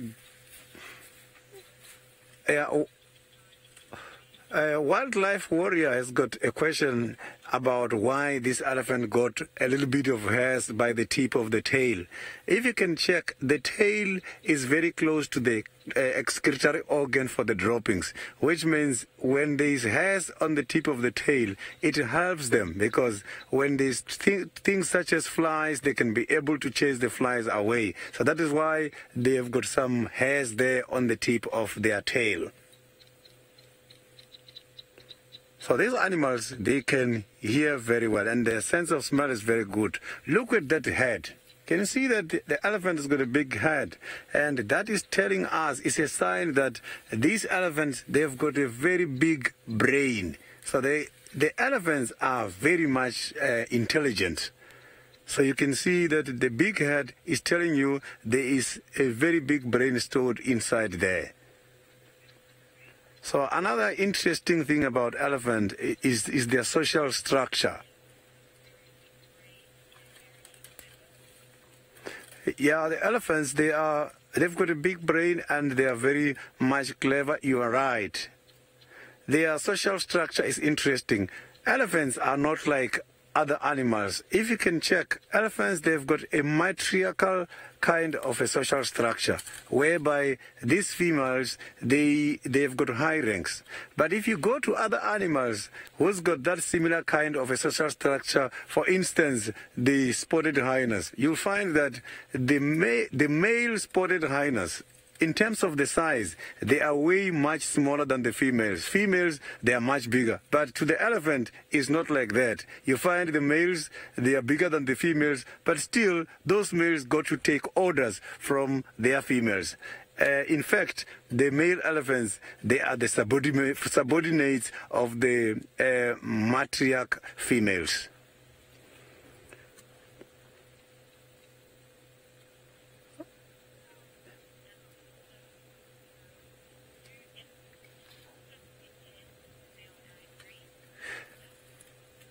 Yeah, Paula, the question about elephants showing a sign of aggression, make use of the tail.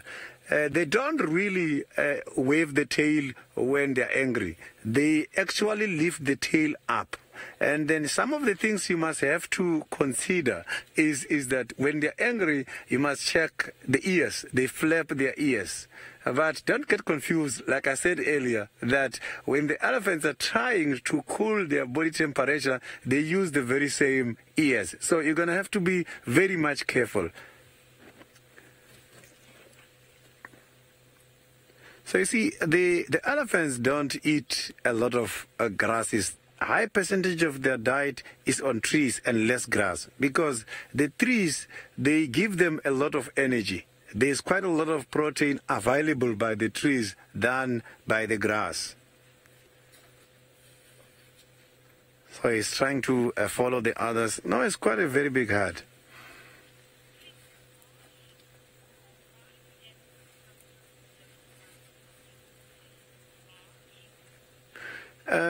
Yes, I got a question from Marsh. If the elephants sometimes do lift up one foot.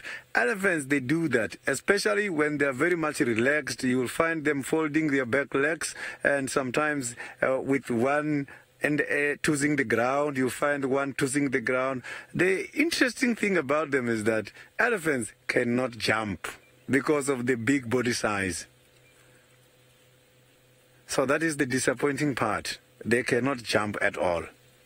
Imagine such a big animal with such a very big body trying to jump. And they don't make any noise. While moving, they are very much silent. Yeah, you can see those ones moving to that side. It's just that from where you are not experiencing what I am hearing now. All I'm hearing is the leaves when they're squashing the leaves as they're walking, but I am not hearing any noise. Apart from the leaves and the sticks breaking, no other noise is punctuated.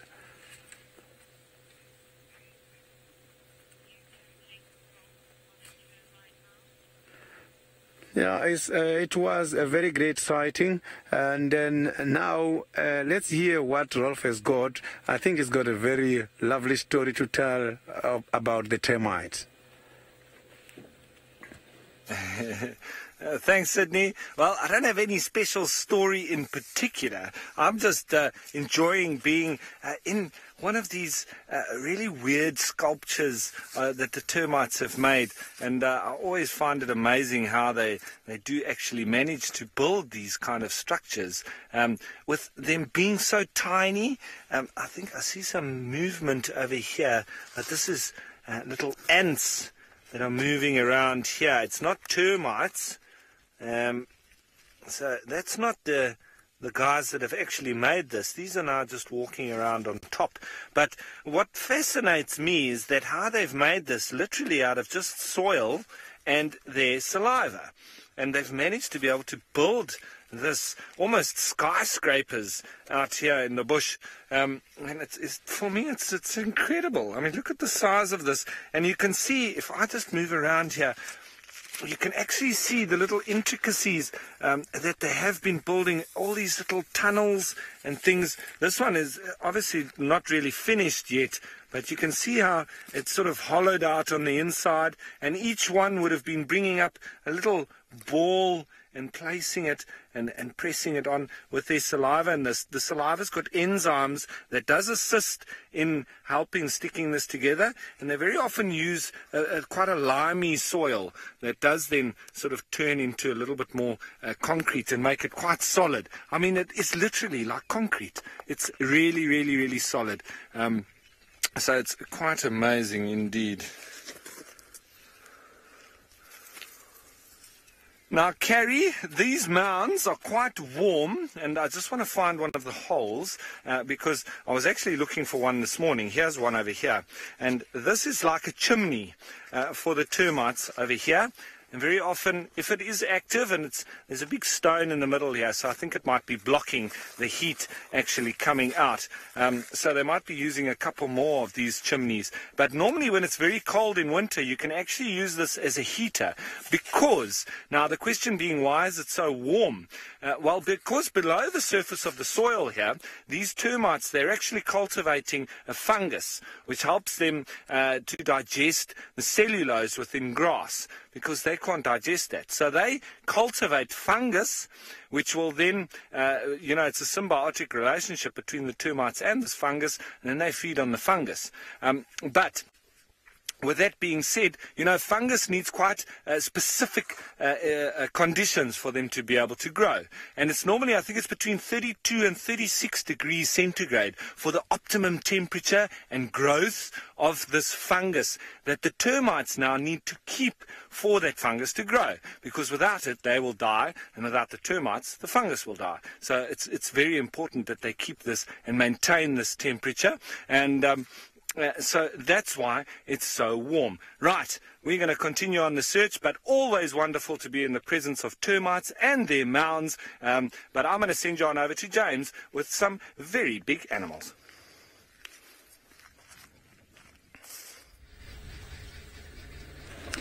Well, yes, some big animals. Unsurprisingly, the big animals are, of course, elephants. There they are, having a nice dwinkie.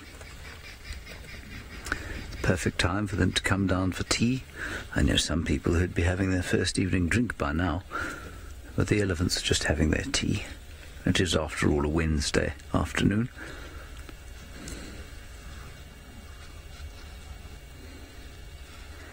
Very quiet. Very peaceful, not saying much to each other, not addressing us at all, which is great. We don't want them yelling at us. I think we've got here just slightly too late. We did leave Buffelshoek Waterhole briefly, and I think we've got here just slightly too late. Seb, I'm going to move forward, and then we'll get a better view. We just parked here so that we wouldn't block them.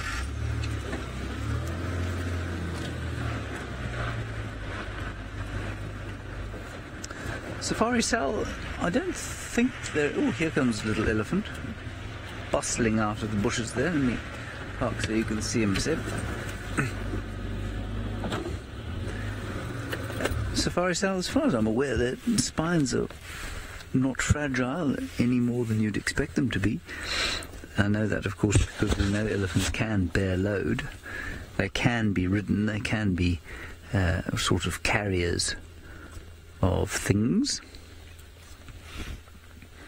So no, I don't think they have weak spines at all. That elephant that you were looking at, the one that isn't drinking, that one, yeah, is very heavily pregnant. You can see that. Alright, so we're going to wait here. Sydney's got something that might disappear quite quickly.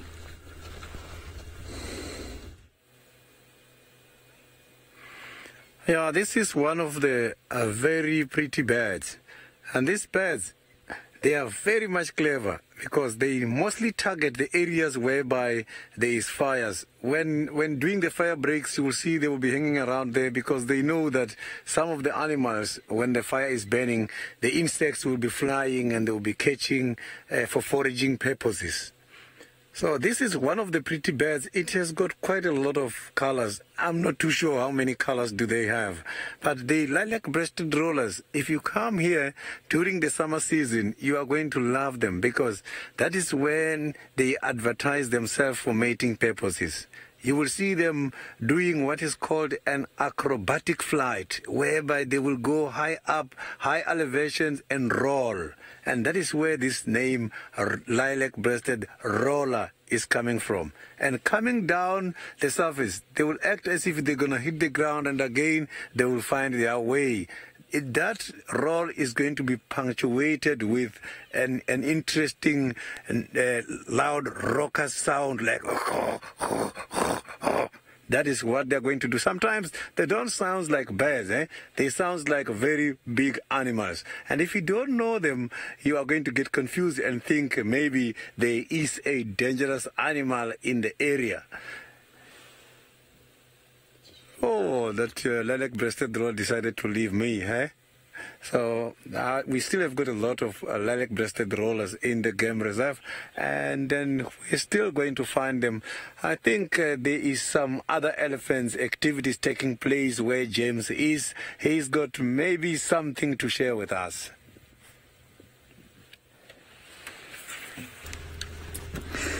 Well, the elephants are having a lovely drink at the moment. A little bit of communications now, and that heavily pregnant one is now wandering around the back of the waterhole, going to greet a little youngster, possibly also hers. That's quite sweet. See how he's lifted his trunk to say hello. She's turned to him briefly. Not a particularly friendly greeting as far as I can tell. If it's a friendly greeting, the trunk will usually go into the mouth of the greeters. But maybe it's just Mum saying, come along, we're done here, let's go and find yet more to eat, as that is our lot as the largest land mammals. We must find stuff to eat all day long.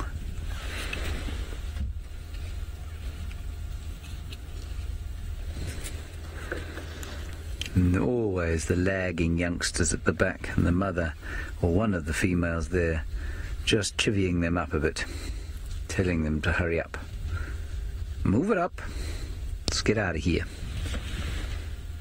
There's quite a lot of bustling about in the trees behind us. I suspect it is monkeys. Suspect. I don't think suspect is a word. Suspect it is monkeys. Let's move along and have a little look-see. Just right here, as the elephants wander off into the darkness. not the darkness, the bushes is what I meant. Forgot my words today.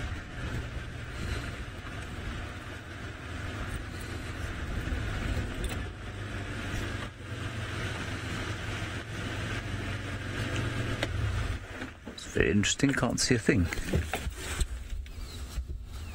Oh, there, it's an elephant further down, it's not a monkey. The elephants are different from monkeys, they don't look the same at all. Monkeys, of course, have got more hair than elephants, that's how you tell the difference. I'm not sure how many of you knew that. Well, just in case you should also ever mistake an elephant for a monkey, it's the hair you've got to look for. Monkeys a good covering of sort of greyish hair. Elephants very little hair. Otherwise they really are very obviously the same. Eating in a little tambuti grove, and I must say a tambuti grove at this time of the year, oh, it's very pretty indeed.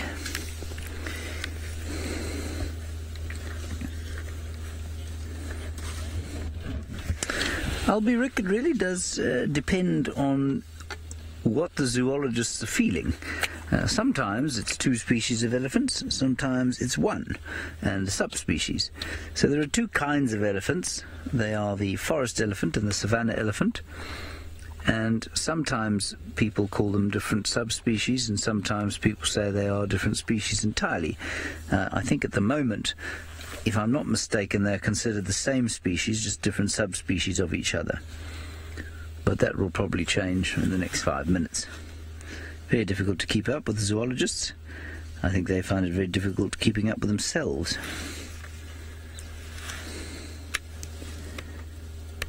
You know, everybody, they're constantly doing into research, and conferences are held, and angry PhD theses are written about whether or not certain species should be called something or other. One does find it difficult when one is sitting in an environment like we're sitting here watching these elephants. One finds it difficult to imagine that that could possibly be important. The important bit, I guess, is conserving them and trying to find a space for them to survive.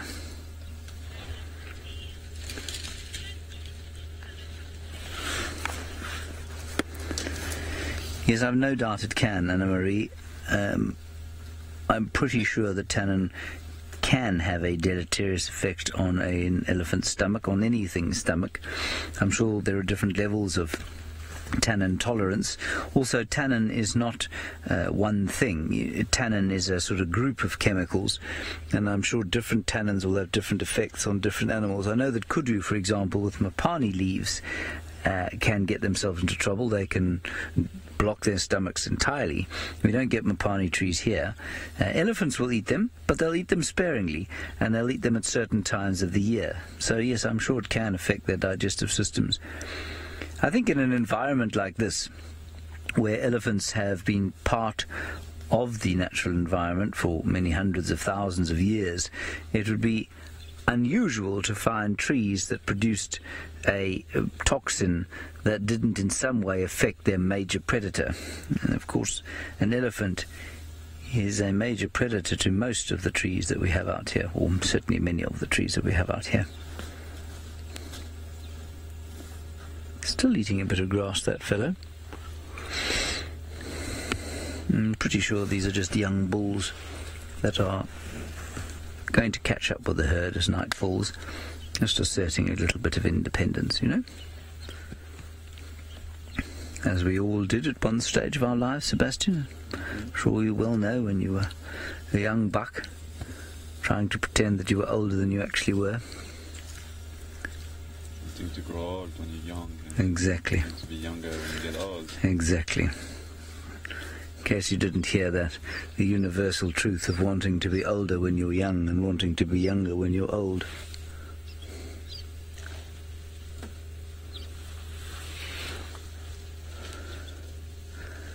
Sorry, I've momentarily been gobsmacked by the sight of a batalier flying over that I'm afraid is going to be impossible to get on camera with any value, because it just whipped over the top of us. Might get him. No, he's turned. He's going home. Same one. Well, it's not only the animals that look good in the sunset, of course, also the mighty Ralph Kirsten, followed by the great H. Causer, and what should we say, a very loud Batman will look fantastic in the golden sunset. Oh, thanks, James. I'm glad you have been watching us in different tones of light. But, well, careful, that one's quite bad. So anyway, we've bunched up a little bit, everybody, because we're heading back towards camp, actually, because we haven't come right with these tracks, with these leopard tracks. However, what's Herbie pointing at now? Ooh, there's a nice nyala there. Well done, Herbie. Thank you. Now, why we've bunched up a little bit is because there was a report earlier of a hippo that has been seen walking around camp. So I'm not sure what he's up to, but it was obviously this morning when there was a little bit of fog and mist around, and he was obviously moving around a little bit more than what he used to. And also because we're heading back towards camp, because it sounded like Tingana, who has got quite a bad injury. He's limping quite badly, and he's got quite a gash on his ear, I think, and he's also around camp.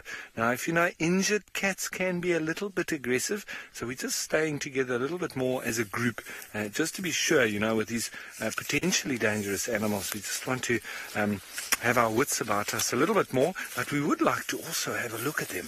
So we're just trying our luck, and it's about this time when Tingana could also give us a bit of a rasp or a saw or a territorial call. So we're just hoping that by moving back now towards camp nice and slowly, we might just get the timing perfect. And as I say that, it looks like here's an old kill. There's lots of bones lying around here. Let's go and have a look. Oh, looks like that of a buffalo. So that's not as big as the one that we saw a few days ago before I went on leave. Look at this. But it is a very nicely whitewashed buffalo skull.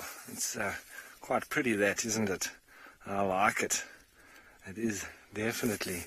And quite large, but as I say, not as big as the one that we had at camp. And this would have been from the lions. And there were so many lions, so many buffalo that were killed during the period when there was quite a big drought a few years ago, not very long ago, because they were literally almost falling over and asking the lions to eat them because there wasn't enough food and water around.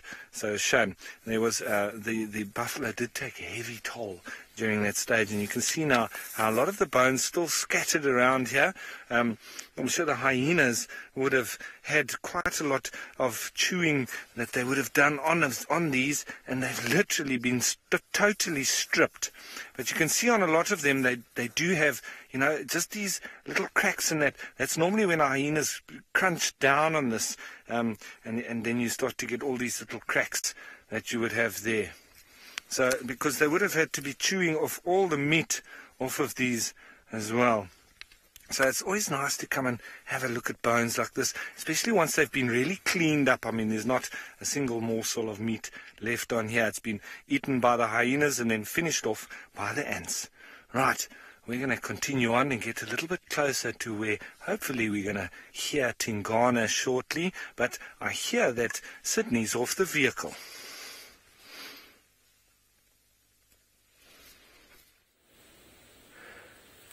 What am I seeing here? Huh? What is this tree? It is always very, very difficult to recognize the different species of trees during the dry season, because most of them, they don't have leaves at that stage. So this is one of these trees here. This is called a silver cluster leaf. So the name derived from the color of the leaves. Now it's not silver anymore, it's gray now because it is the dry season. So if you can just check here, this tree has got some markings. And these markings, if we go around here and check, you'll find that not all these trees got this marking. Yes, some of them, they've got these markings. When when I am confused or when I'm lost in the bush, this is what I rely on for orientation and navigation. This is what is called a moss. Normally, the moss, it grows by the northern side of the tree. So when it's by the northern side, if I check the back of the tree where the moss is not there, then I know that here I am on the southern side. So this is one of the things as guides we are relying on when we are lost deep in the bushes. Apart from the moss, if you can check these trees, if you can just cut them and check the rings as well. The rings of these trees can also help you to orientate your direction. So if you check the rings, where the rings are much more broader or much thicker, mostly is by the southern side, because that is where the sun is hitting the most. So the northern side of these trees, you find that the rings, they are very thin, and come to the southern side, you're going to find that all the rings by the trees, they're much thicker, because that is where the sun is hitting all the time. But that is determined by your location. If you are by the northern hemisphere, it's going to be the opposite, meaning that the northern side of the northern hemisphere is going to be where you are going to have the thick rings from the trees, and then the southern side you're going to have the thin ones. So those are some of the things that are helping me when I am lost deep in the bushes. So now I am going to carry on and see if we can find some of the cats. The temperature is cooling now, is becoming very favorable for the cats. I was doing a little bit of trekking, and I'm still trekking now, but it seems to be very quiet.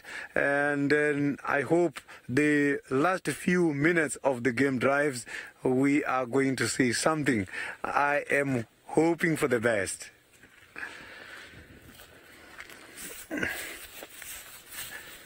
Yeah, so now we can carry on this road. This road is going to the eastern side of the reserve. Maybe here is where my luck is this afternoon.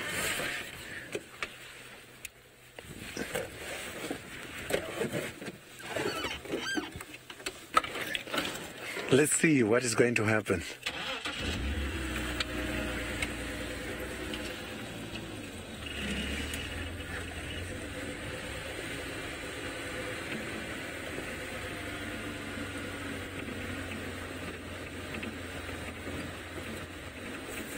Yes, I lost you a little bit. The radio is breaking. If you can repeat, I just heard that is from Safari South. I didn't get the question nicely.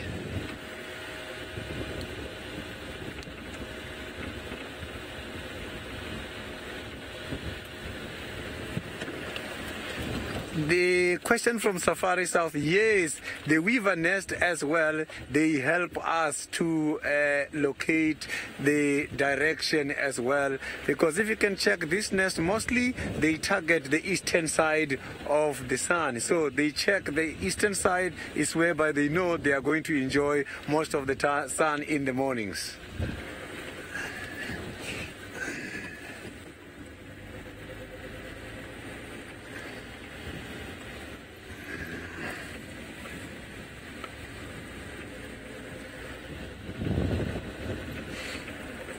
The bush is looking very grey everywhere. Look at this.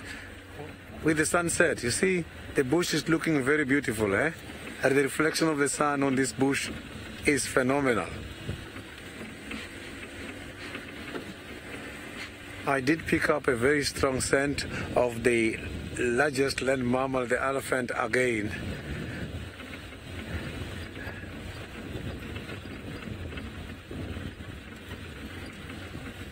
Yes, I didn't get the question nicely, but the name I hear that is from Nina. If you can just again pass me that question.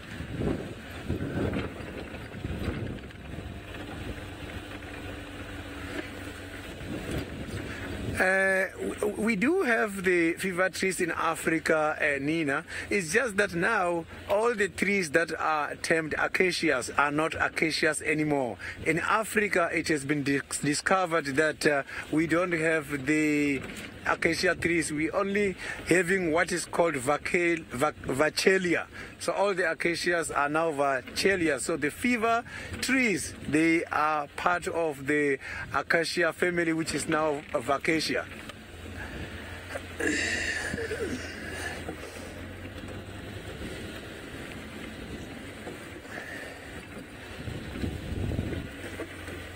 So,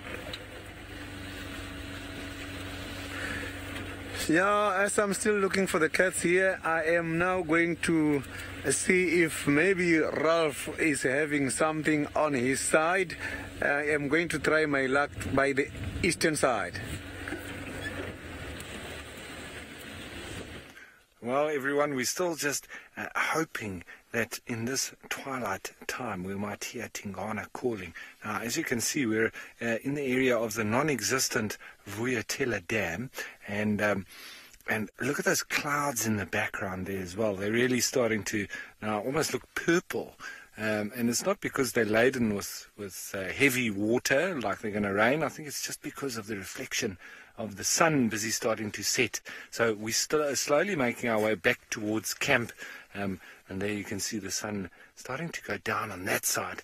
And Mr. Herbie, our game tracker, he's headed up just to make sure that at the little waterhole that's in front of the dam cam has not got that hippo that I was talking about a little bit earlier in, that we were going to walk in on top of him. I'm sure if he was in there, I'm sure the viewers would have told us from the dam cam, but you can never be too sure. And Herbie says that he has once before walked up here and there was a hippo wallowing in that little pan there. So he just requested just to head a little bit ahead and make sure that it wasn't in there at the moment. But it's still, I'm hoping we hear Tingana quite soon.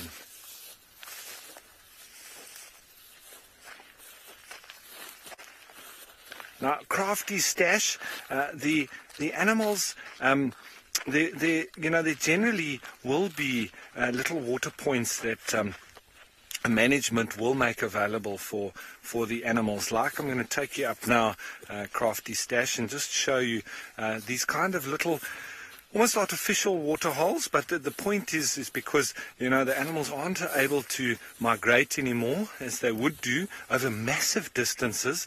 And in fact, it used to be a whole migration from the sort of this side of the Kruger right up even towards the Okavango Delta and to areas where there were real permanent rivers and that kind of thing. So now that we've got a fence around them and they're not really that able to do that anymore, they will supply just normally with bringing groundwater up just to the surface and make little pans like this available. So they're not going to make massive water holes, but just little pans like this. And Vuyatela Dam is now dry down the bottom, and now we've got this little pan here with the dam cam in front of it. So this now brings a lot of animals here through, and you would see that there now. So you'll be able to see us on two feeds now. We're on the dam cam and we're on SafariLive, and with a beautiful reflection here. It looks like there might even be some fish in the water. Oh, there's a little terrapin, couple of them, their little heads poking up just on the surface of the soil, of the water. There they go. And there's another one over there. There's quite a lot of them. These marsh terrapins. They breed quite quickly, quite prolifically. So, and that's all that's here for the moment. But the leopards come through and they drink here at night. The elephants, I've seen them drinking here as well. And as Herbie says, even the hippos come through here. So, well, that's one of those little spots that definitely now, at this moment, is really going to start pulling a lot of animals because all the other little waterholes are quite dry. Now, we're starting to head back towards camp as that sun's going down because it's not safe to stay out when we're on foot in the dark. So while we make our way slowly, I'm going to head you back to Sydney, who wants to show you something.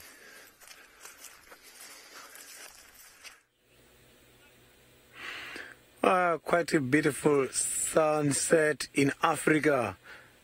It is happening here by the Juma Game Reserve.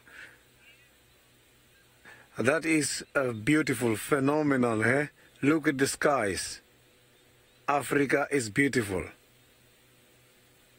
So the sunset at this stage is punctuated by the calls from some of the territorial birds. Some of them are starting to make noise now. They are giving that little bit of aggression to warn their predators and to warn their intruders just before they go to sleep.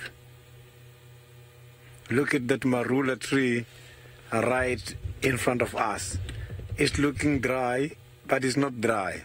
It is alive. It's just that this is the dry season whereby all the nutrients are hidden under the ground. There is two tissues which are responsible of the movement of both nutrients and water by that marula tree.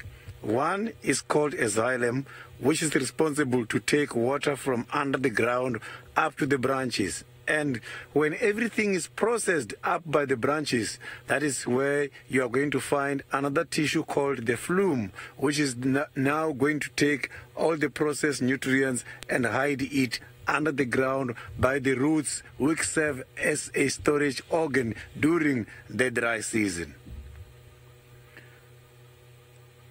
So that tree is just faking death now.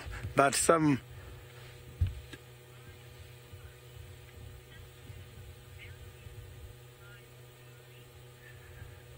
my safari, thank you very much for the compliment to Africa. It is indeed a lovely continent. So the elephants, when they come to that kind of a marula tree, they ring-bark them. And after they have ring-barked the tree, this is what is going to happen. The communication between the top part of the tree and the bottom is going to be cutted. The chances of this marula tree to die are very high because now the nutrients are not going up to feed the branches down from the roots. So sometimes animals such as elephants can also be detrimental to the vegetation. But what can you do? Elephants, for them to survive, they've got to feed on these trees. That is nature.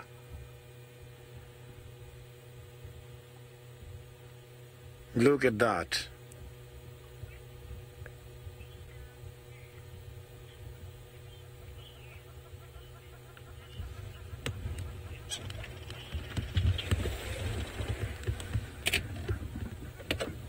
Nina, Mu, I did get your question, and it's just that I'm not too sure about the specific tree, but I know that some of the reeds, those are the ones that they're using in order to do those kind of things. And some, they can also do those things from some of the bark from some of the trees.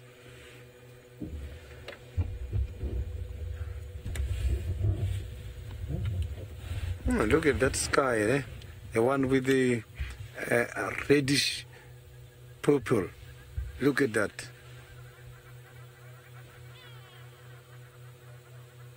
Listen to those birds sound, eh? Everybody's calling now. So the sunset is calling.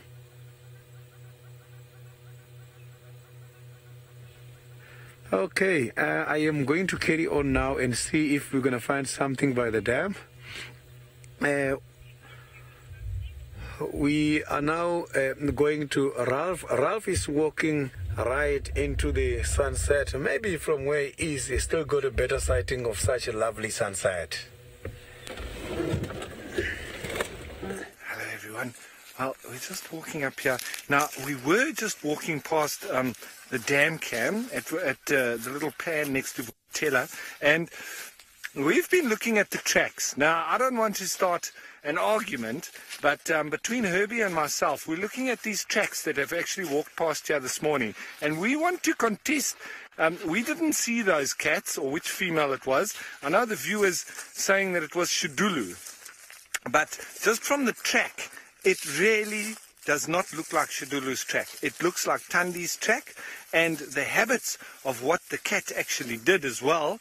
It's made a kill, and it's dragged it really far. So, I don't know, guys. Are you sure it was Shadulu? I'm not saying you're wrong, but from the track, if we had to take that track now, we would say that we're following Tandi's track. So are you guys sure that it was Shadulu? You guys can let me know, and you can maybe just tell me exactly why you say it was Shadulu.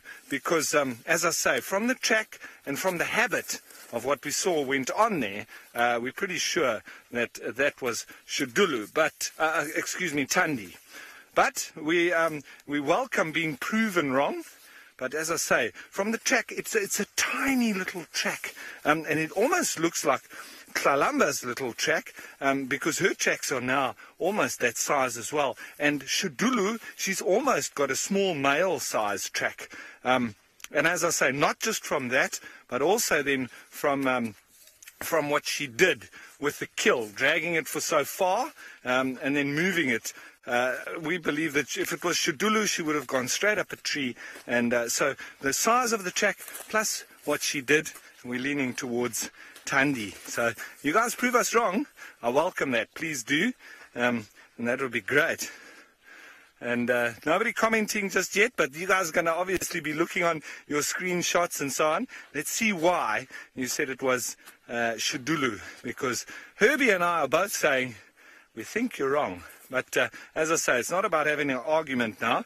It's about just opening up the debate and proving us wrong. Now, looking over here, this is now just, you might think, just some whiteness. Well, a last-minute poo is always good. And this is some of maybe a female's scat, leopard, definitely a leopard. And it's one of the last sort of in the digestion, I would say. There's lots of hair in it, but there's also quite a bit of that greenish tinge, which does then give you that feeling that there's lots of blood inside what it's been feeding on. Over there looks like a piece of bone, actually. Let me get another piece of stick and we can just open it up. I don't want to touch it. Once again, there's streptococci, which can go into your from your hands into your mouth and then migrate into your brain and cause a cyst on your brain.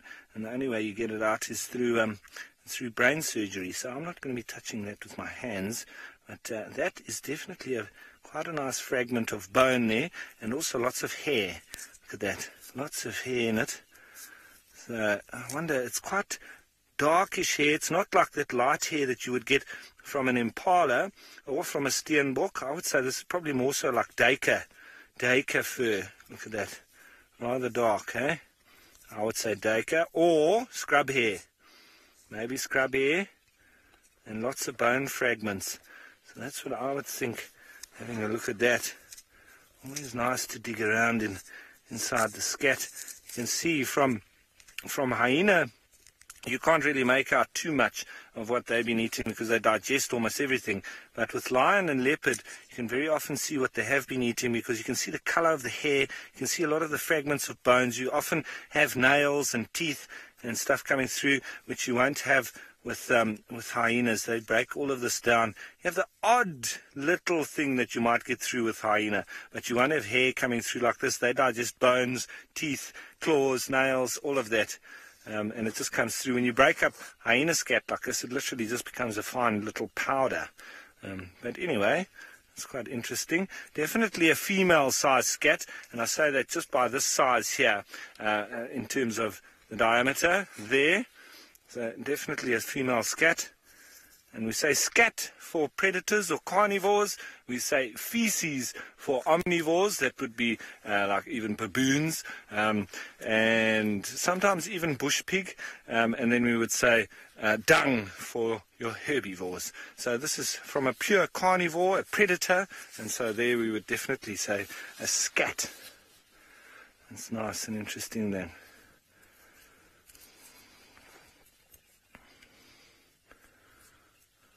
Right, James Richard, and I do trust your judgment. You're not so sure, but you say definitely a female. So that's That's interesting, James, because it's nice to know that you're not sure. Not that I want you to be unsure, but I'm glad that we've now opened up the debate. I want you guys to prove to me why it was Shudulu and not Tandi. Because, as I say, from the track, what we can see, and the tracks never lie, but I want to be proven wrong. I'm not saying that it's 100%, but Herbie and I are feeling that that wasn't Shudulu. It was Tandi. We didn't see her, but we've got the evidence. And from the size of the track, we're saying Tandi.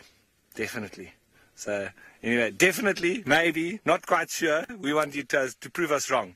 All right, everyone. So I think it's about time for us to head back to camp. It's getting to that time when the light is fading. Stars are coming out. It's going to be a wonderful evening. The clouds have moved off a little bit. So we're going to head on back to camp, and we'll see you guys tomorrow.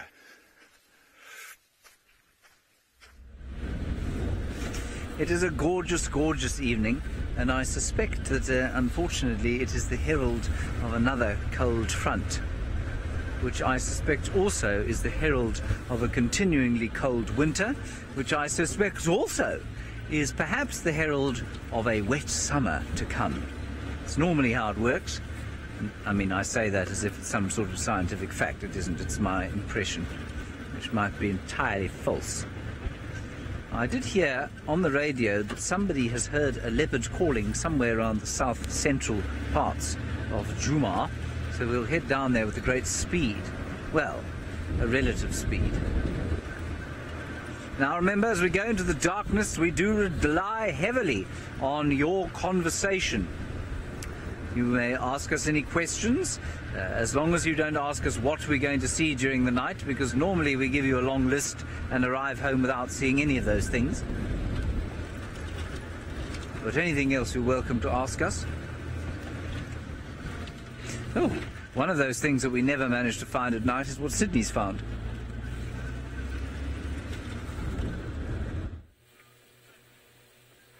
This is one of the very, very beautiful birds. You can see, nice and small. If you go to the back, still, you're going to find that that bird has got some false eyes. That is a pale spotted owl. Look, it's trying to avoid me here from where I am by looking at the other side. So owls are one of those interesting birds. And I like a collective noun for all the owls together, which is called a parliament of owls. Interesting, huh? Owls, they've got their own parliament. So owls, they've got a very interesting hearing ability. And they can do something which is called to split seconds different. Here is whereby they can program their ears in such a way that the ear on the right side can copy something different from the ear on the left side at the same time.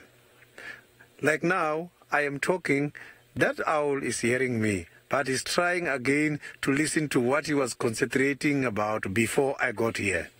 So at the same time, they can combine two different channels.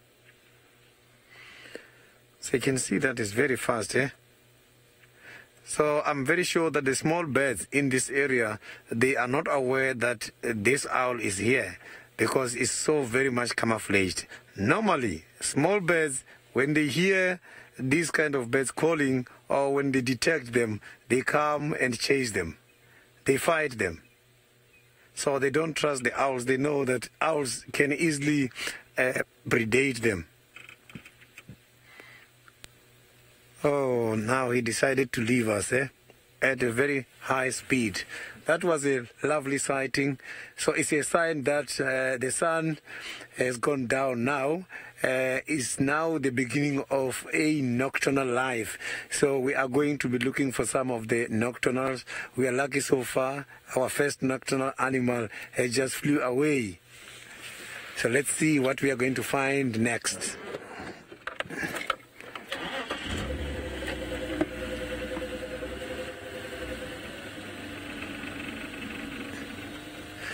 Yeah, that is quite a very, very, very a difficult question to answer because that owl, when he was standing there, was so very much camouflaged, so I couldn't see all the features. So it's very difficult for me to explain if it was a male or a female.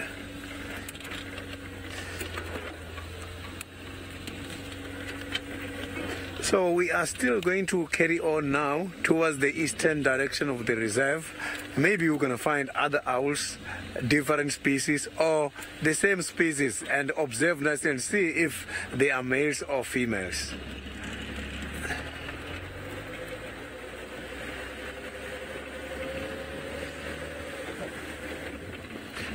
Yeah, so now we are going to James. He is also trying to find some interesting animals for us.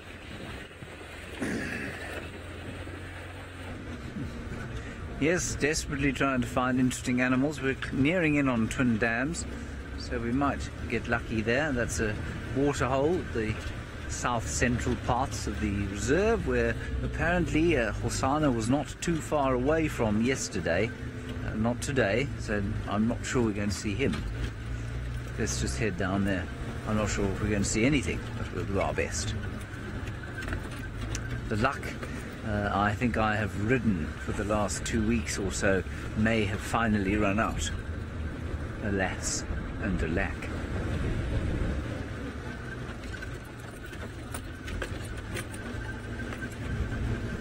Kimberly, my favourite cat is undoubtedly my mother's Burmese, whose name is Zoe. That's not really true. Zoe is vicious and very unkind to me. I think leopards are by far and away my favourite cat. I certainly appreciate all the others, but there's something about leopards, especially experiences on foot with young leopards, that is very, very intriguing. Perhaps their secretive natures, perhaps their, I don't know, their something about their demeanour that I really enjoy. They obviously are nice to look at as well. Cheetahs I enjoy, but not as much as leopards. Lions are okay, I guess. I mean, I do like lions, but not as much as I like leopards or cheetahs. And what else? A big male lion roaring, or a leopard cub. There's nothing cuter, in my opinion, in all the world than a leopard cub. That includes than a lion cub, sorry. That includes leopard cubs. I believe that lion cubs are cuter than leopard cubs. Pushed fairly close to the wire by a baby hippopotamus. But no, my favourite cat, on the whole, is the leopard. Followed closely by Zoe, my mother's Burmese, who I suspect would probably eat a leopard if she could find one. Vicious, vicious animal. Our poor little dog Fenton, who is 3/4 Staffy and 1/4 Bull Terrier, is terrified of Zoe the Burmese. Alrighty. Let's go across to Sydney, find out what his favourite cat is. I'm nearly at the waterhole.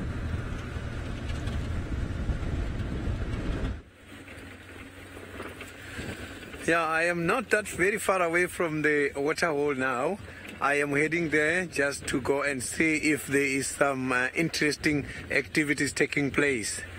And so far, I don't have any updates, and there is no sign, nothing. It's quiet.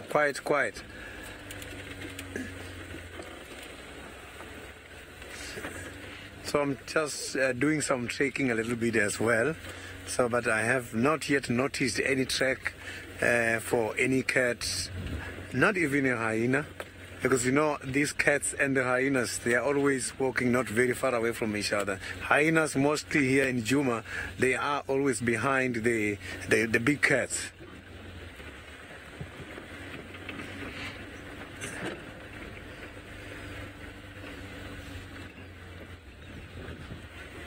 Yeah, now I can hear those owls are busy trying to make some noise. Yeah, Anna, I have been a guide since 2007. And I have been guiding every day. So I used to go out with tourists every day doing activities such as the bush walks and the game drives, as well as the 4x4 trails. So I've been doing this job for quite a long time now.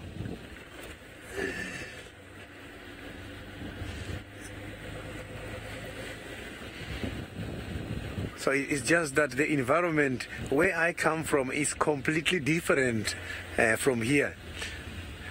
Animals such as leopards, where I come from, were very difficult to find. Here, yes, they are a little bit difficult. Sightings are very good. They are not that very shy. It's interesting to meet these cats.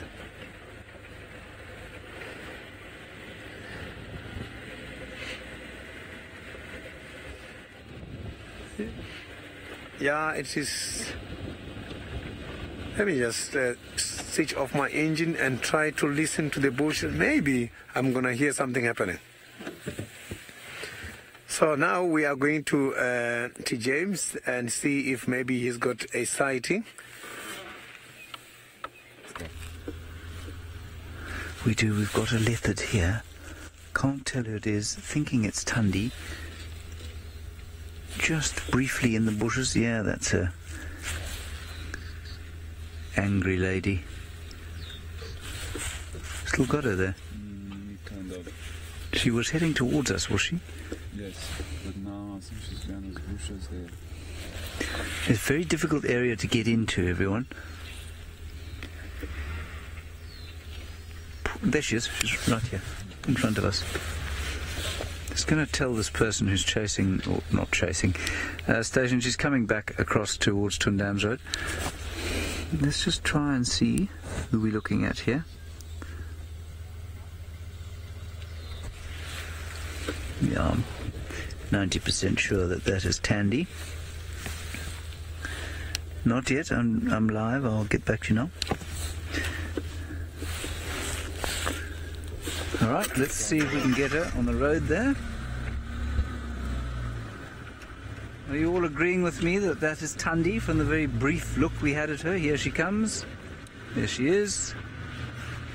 Yes, quite, Patrick. Nothing like a last-minute leopard. She's just coming through here.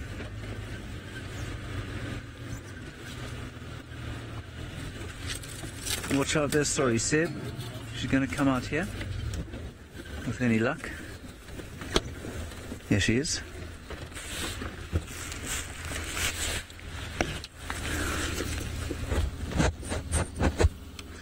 Yes, that's our angry kitty. Angry little girl. She's not so angry tonight. We'll just be very careful. Not say too much as she walks past. There she goes. That's my head.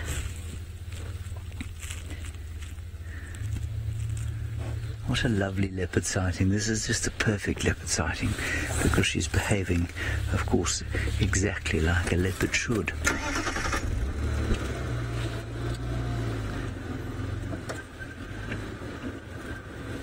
Yeah, Justin, this cat is doing very well, and you know, it's so interesting. Her character, compared with the likes of Tingana, is so much more. I mean, I hate using the term aggressive, but she is quite aggressive. She doesn't sort of shy away from conflict.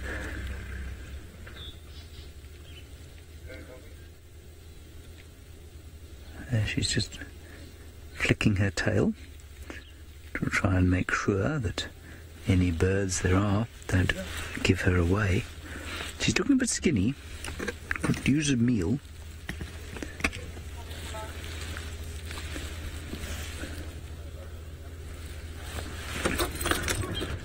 I wonder if she'll go. I suspect she might go down into that little drainage system. Might be a little difficult for us to get there, but we'll do our best, obviously. Just keep an eye there. Can't see her. Everybody on that other vehicle's looking sort of down the way.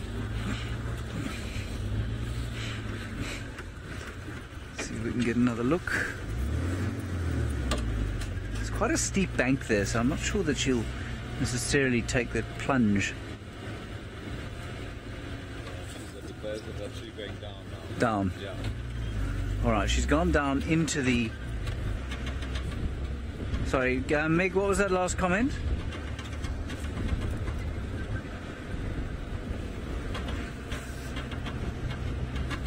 Yes. Mrs. I know you like how feisty she is. I do too, you know. She's a proper wild leopard. There's no doubts about that. We see her there.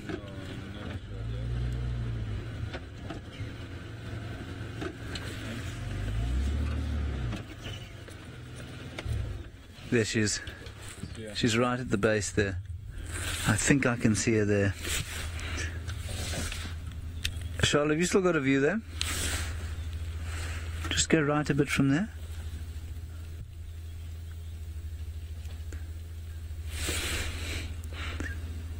No, I don't think it is her that I saw.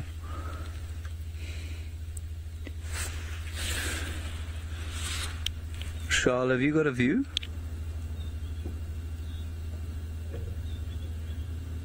Oh, sorry. Okay, sorry, Warren. It was Warren, not Charles.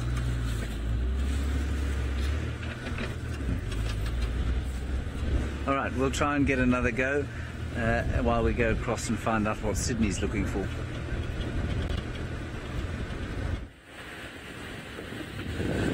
Yeah, I am now heading to Treehouse Dam and see if maybe we can find Tingana. So I'm going to try Tingana by the Treehouse Dam now, as James already got Tandy on the other side. So my alternative is Tingana, a beautiful male.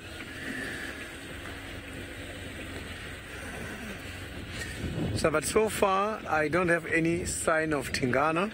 Maybe when I got to the area around Treehouse Dam, I might manage to get some of the tracks there which can lead us to something interesting this evening.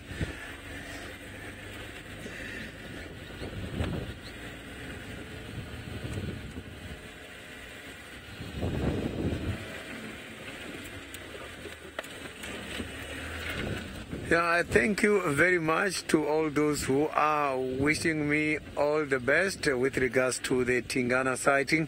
I am going to try. It will be my first sighting on Tingana during the evening. I saw Tingana during the daytime and I have not yet met Tingana at night. If I am lucky with Tingana, this is going to be my first evening with Tingana.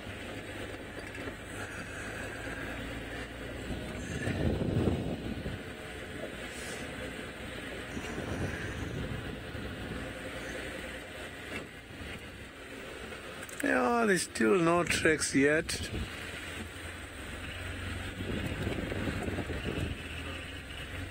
Maybe he has been hiding away from the mist this morning, because there's no much activities, no much tracks.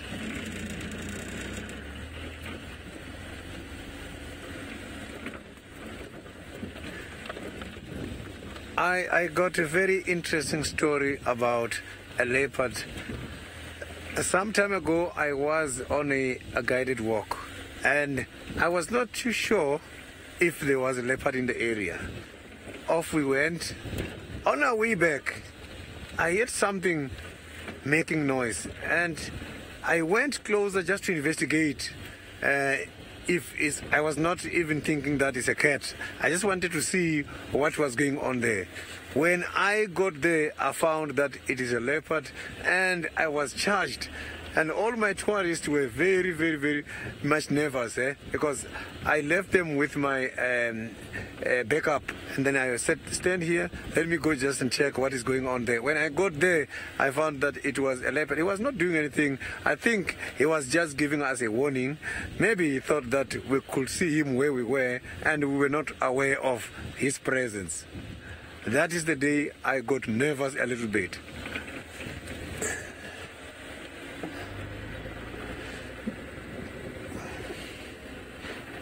But now here by the Juma Game Reserve, there's quite a lot of leopard activities. I will get used to them. So now James is still on the other side looking for Tandy.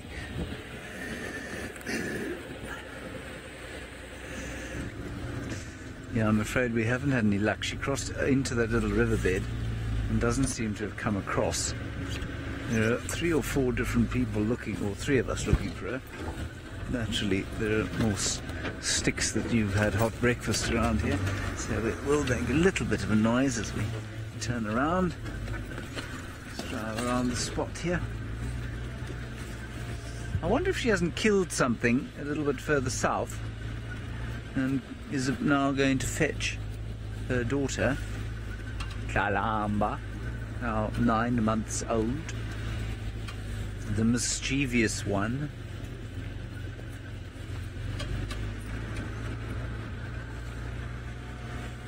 So I'm not sure.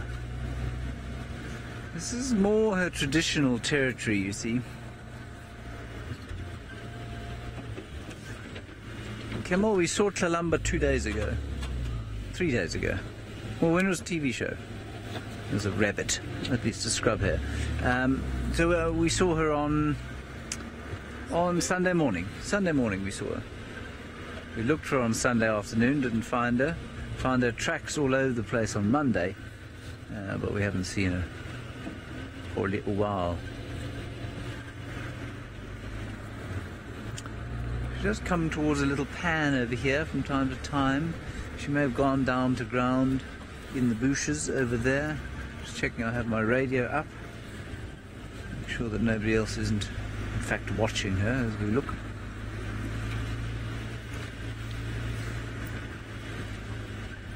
Yeah, I don't think that we're going to see her again, I'm afraid.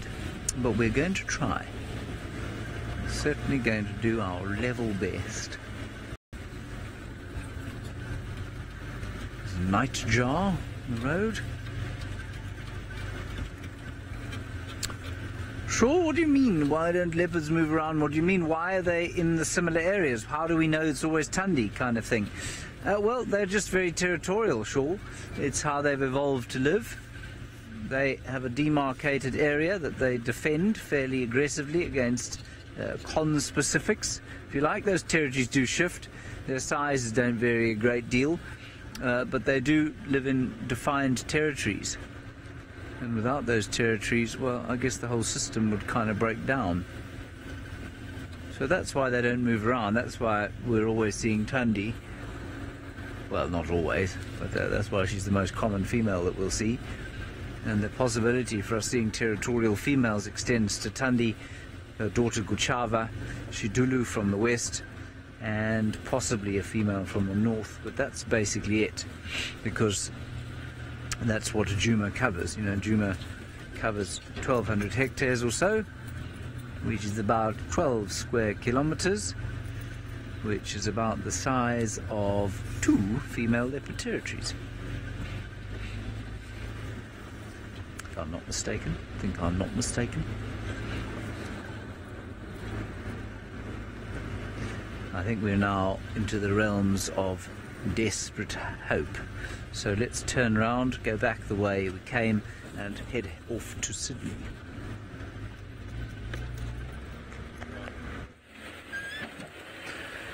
Yeah, I've got my spotlight on now, just to try and see if there's some shining eyes deep in these bushes.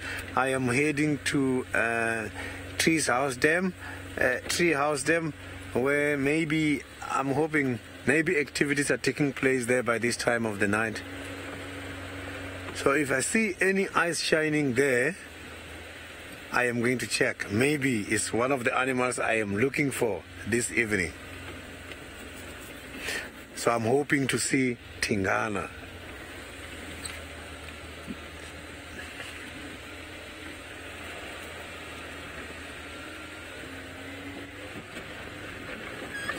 Yeah, not much is happening. I saw some impalas. They were very comfortable feeding there. But the thing is, when it comes to the leopards, impalas can be stationary feeding and leopards can be around, because it's quite a very, very clever cat. That cat is very much skilled when it comes to the hunting activities. Yesterday I saw that Tundi went closer to the impalas up to 110, 120 meters and still live without the impalas aware of her presence. So the fact that the impalas were not irritated when we got past there, it does not necessarily mean that the leopards are not around. I am not very far away from the dam now.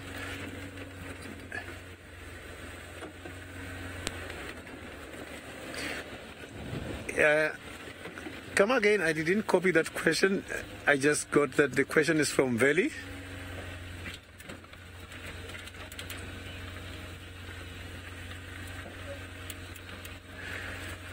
Yes, the question is from Valley, who names all these leopards? Valley, that is quite a very difficult question to me. I will have to investigate and come back to you. I'm not too sure where these names are coming from.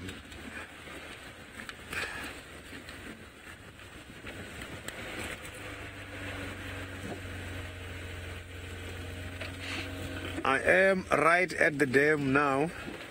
And here it seems to be very, very quiet. I am not seeing any eyes shining.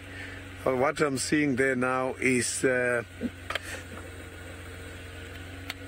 what I'm seeing there now is just a bed. This is just two beds there, the plovers. So it is very, very much quiet, eh?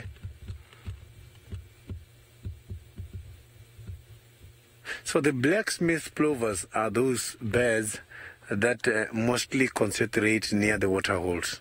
So I can just see two of them. They're just moving around there. It's one of the ground dwellers. So they nest somewhere not very far away from the water hole. That is where they're laying their eggs and hide them there. Their eggs are very much camouflaged. It's very difficult to identify them because they always match the surrounding.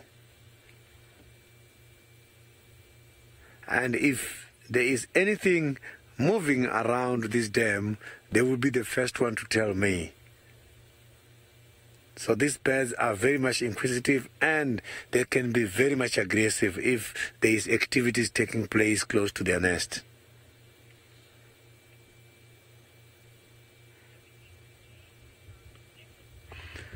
Yeah, while I'm still looking for Tingana, I am now going to see if James has got some sightings with regards to Tandy on his side.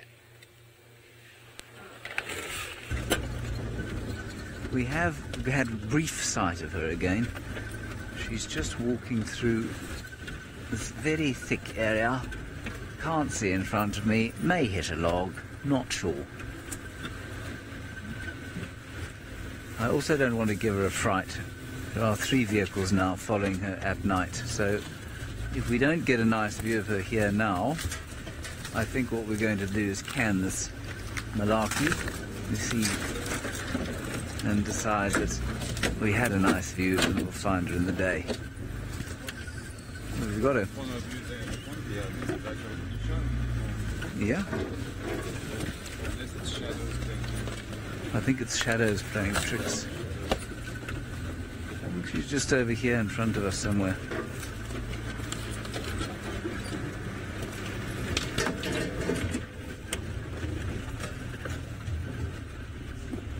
Can you see her anywhere? Yeah. Guys, I'm sorry, I'm actually not prepared to follow her through here. It's too thick. She's on the hunt. She's looking hungry. There are 2 other cars. So we're going to pull out of here, I'm afraid.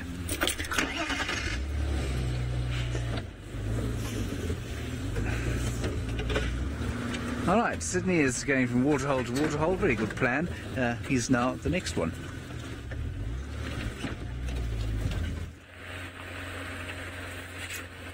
Yeah, I am still here around the tree house dam, and there is no much activities taking place here. It is still very quiet, and I hope maybe on our way up here we might find something, because this is the best time now for these animals to move around. No fresh tracks yet, nothing, eh? And this area, I can see on the ground that the area has not been disturbed too much.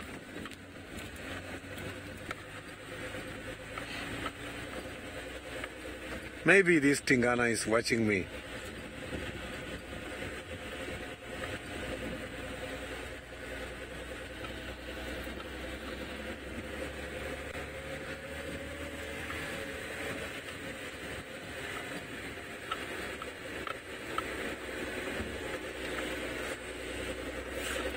I didn't copy that question very nicely. I just said that the owls, the wings.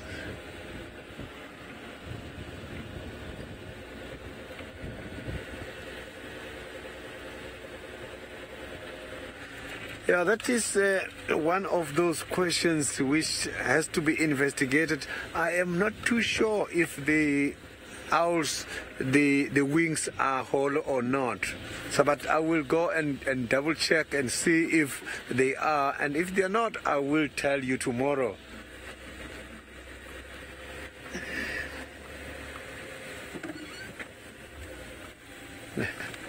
Yeah, I've got a very beautiful sighting of the two scrub hares. They just ran off the road now. They just got disappeared somewhere here.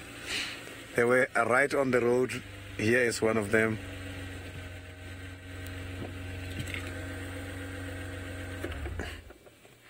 Look at those ears. Very, very beautiful ears. It's two of them. So these animals are very much clever, and how they run, they always make sure they confuse the predators, because they run on zigzag. They don't go straight. And they've got a bushy tail.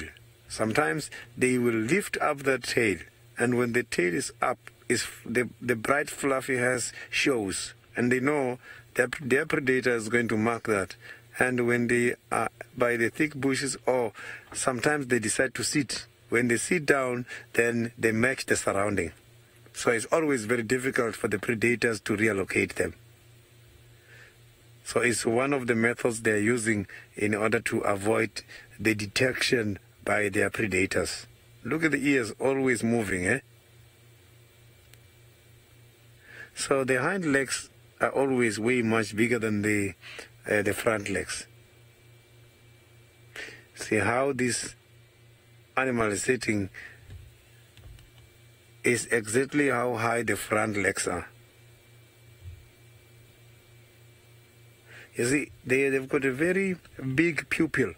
So that pupil, it gives them a better visual, so they can be able to see something coming from the side. Now, they've got a very interesting wide vision, because the pupil is a little bit larger than the sock. Beautiful, So now we are going to carry on and see if we can find something interesting.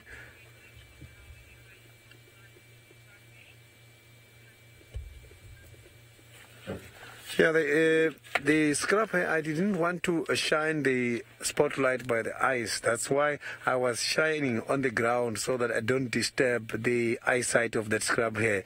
They always get blinded if you shine the spotlight, or if you use the headlights right straight onto the eyes.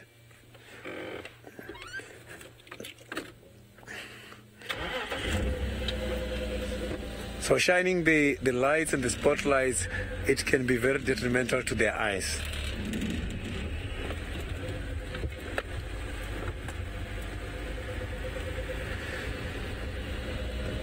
Yeah, there is a question from Isabella about the lions eating the scrub hairs. Lions, they do eat the scrub hairs, but they don't go out for hunting the scrub hairs. They go out hunting something else, and if a scrub hair is found, it can just become an easy meal. But you can see that the scrub hair is nothing compared to the size of the pride of the lions. So they just have a quick meal.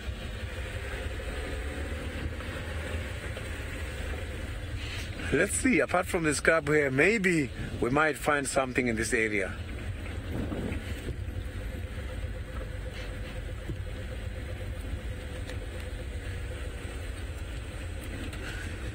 Yeah, James is also trying to find some of the interesting activities on his side. So let's go to him so that he can show us what he's got.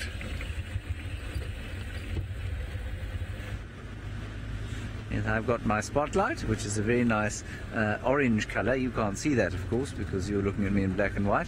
But doesn't it look pretty? No, don't change. It looks lovely like it is. Very nice. That's all I've got that's interesting.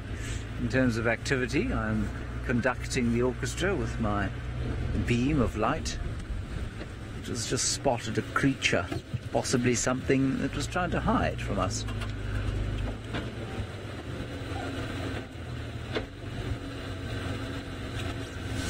No. May have been a bush baby. I'm not sure. Haven't seen a bush baby for yonks.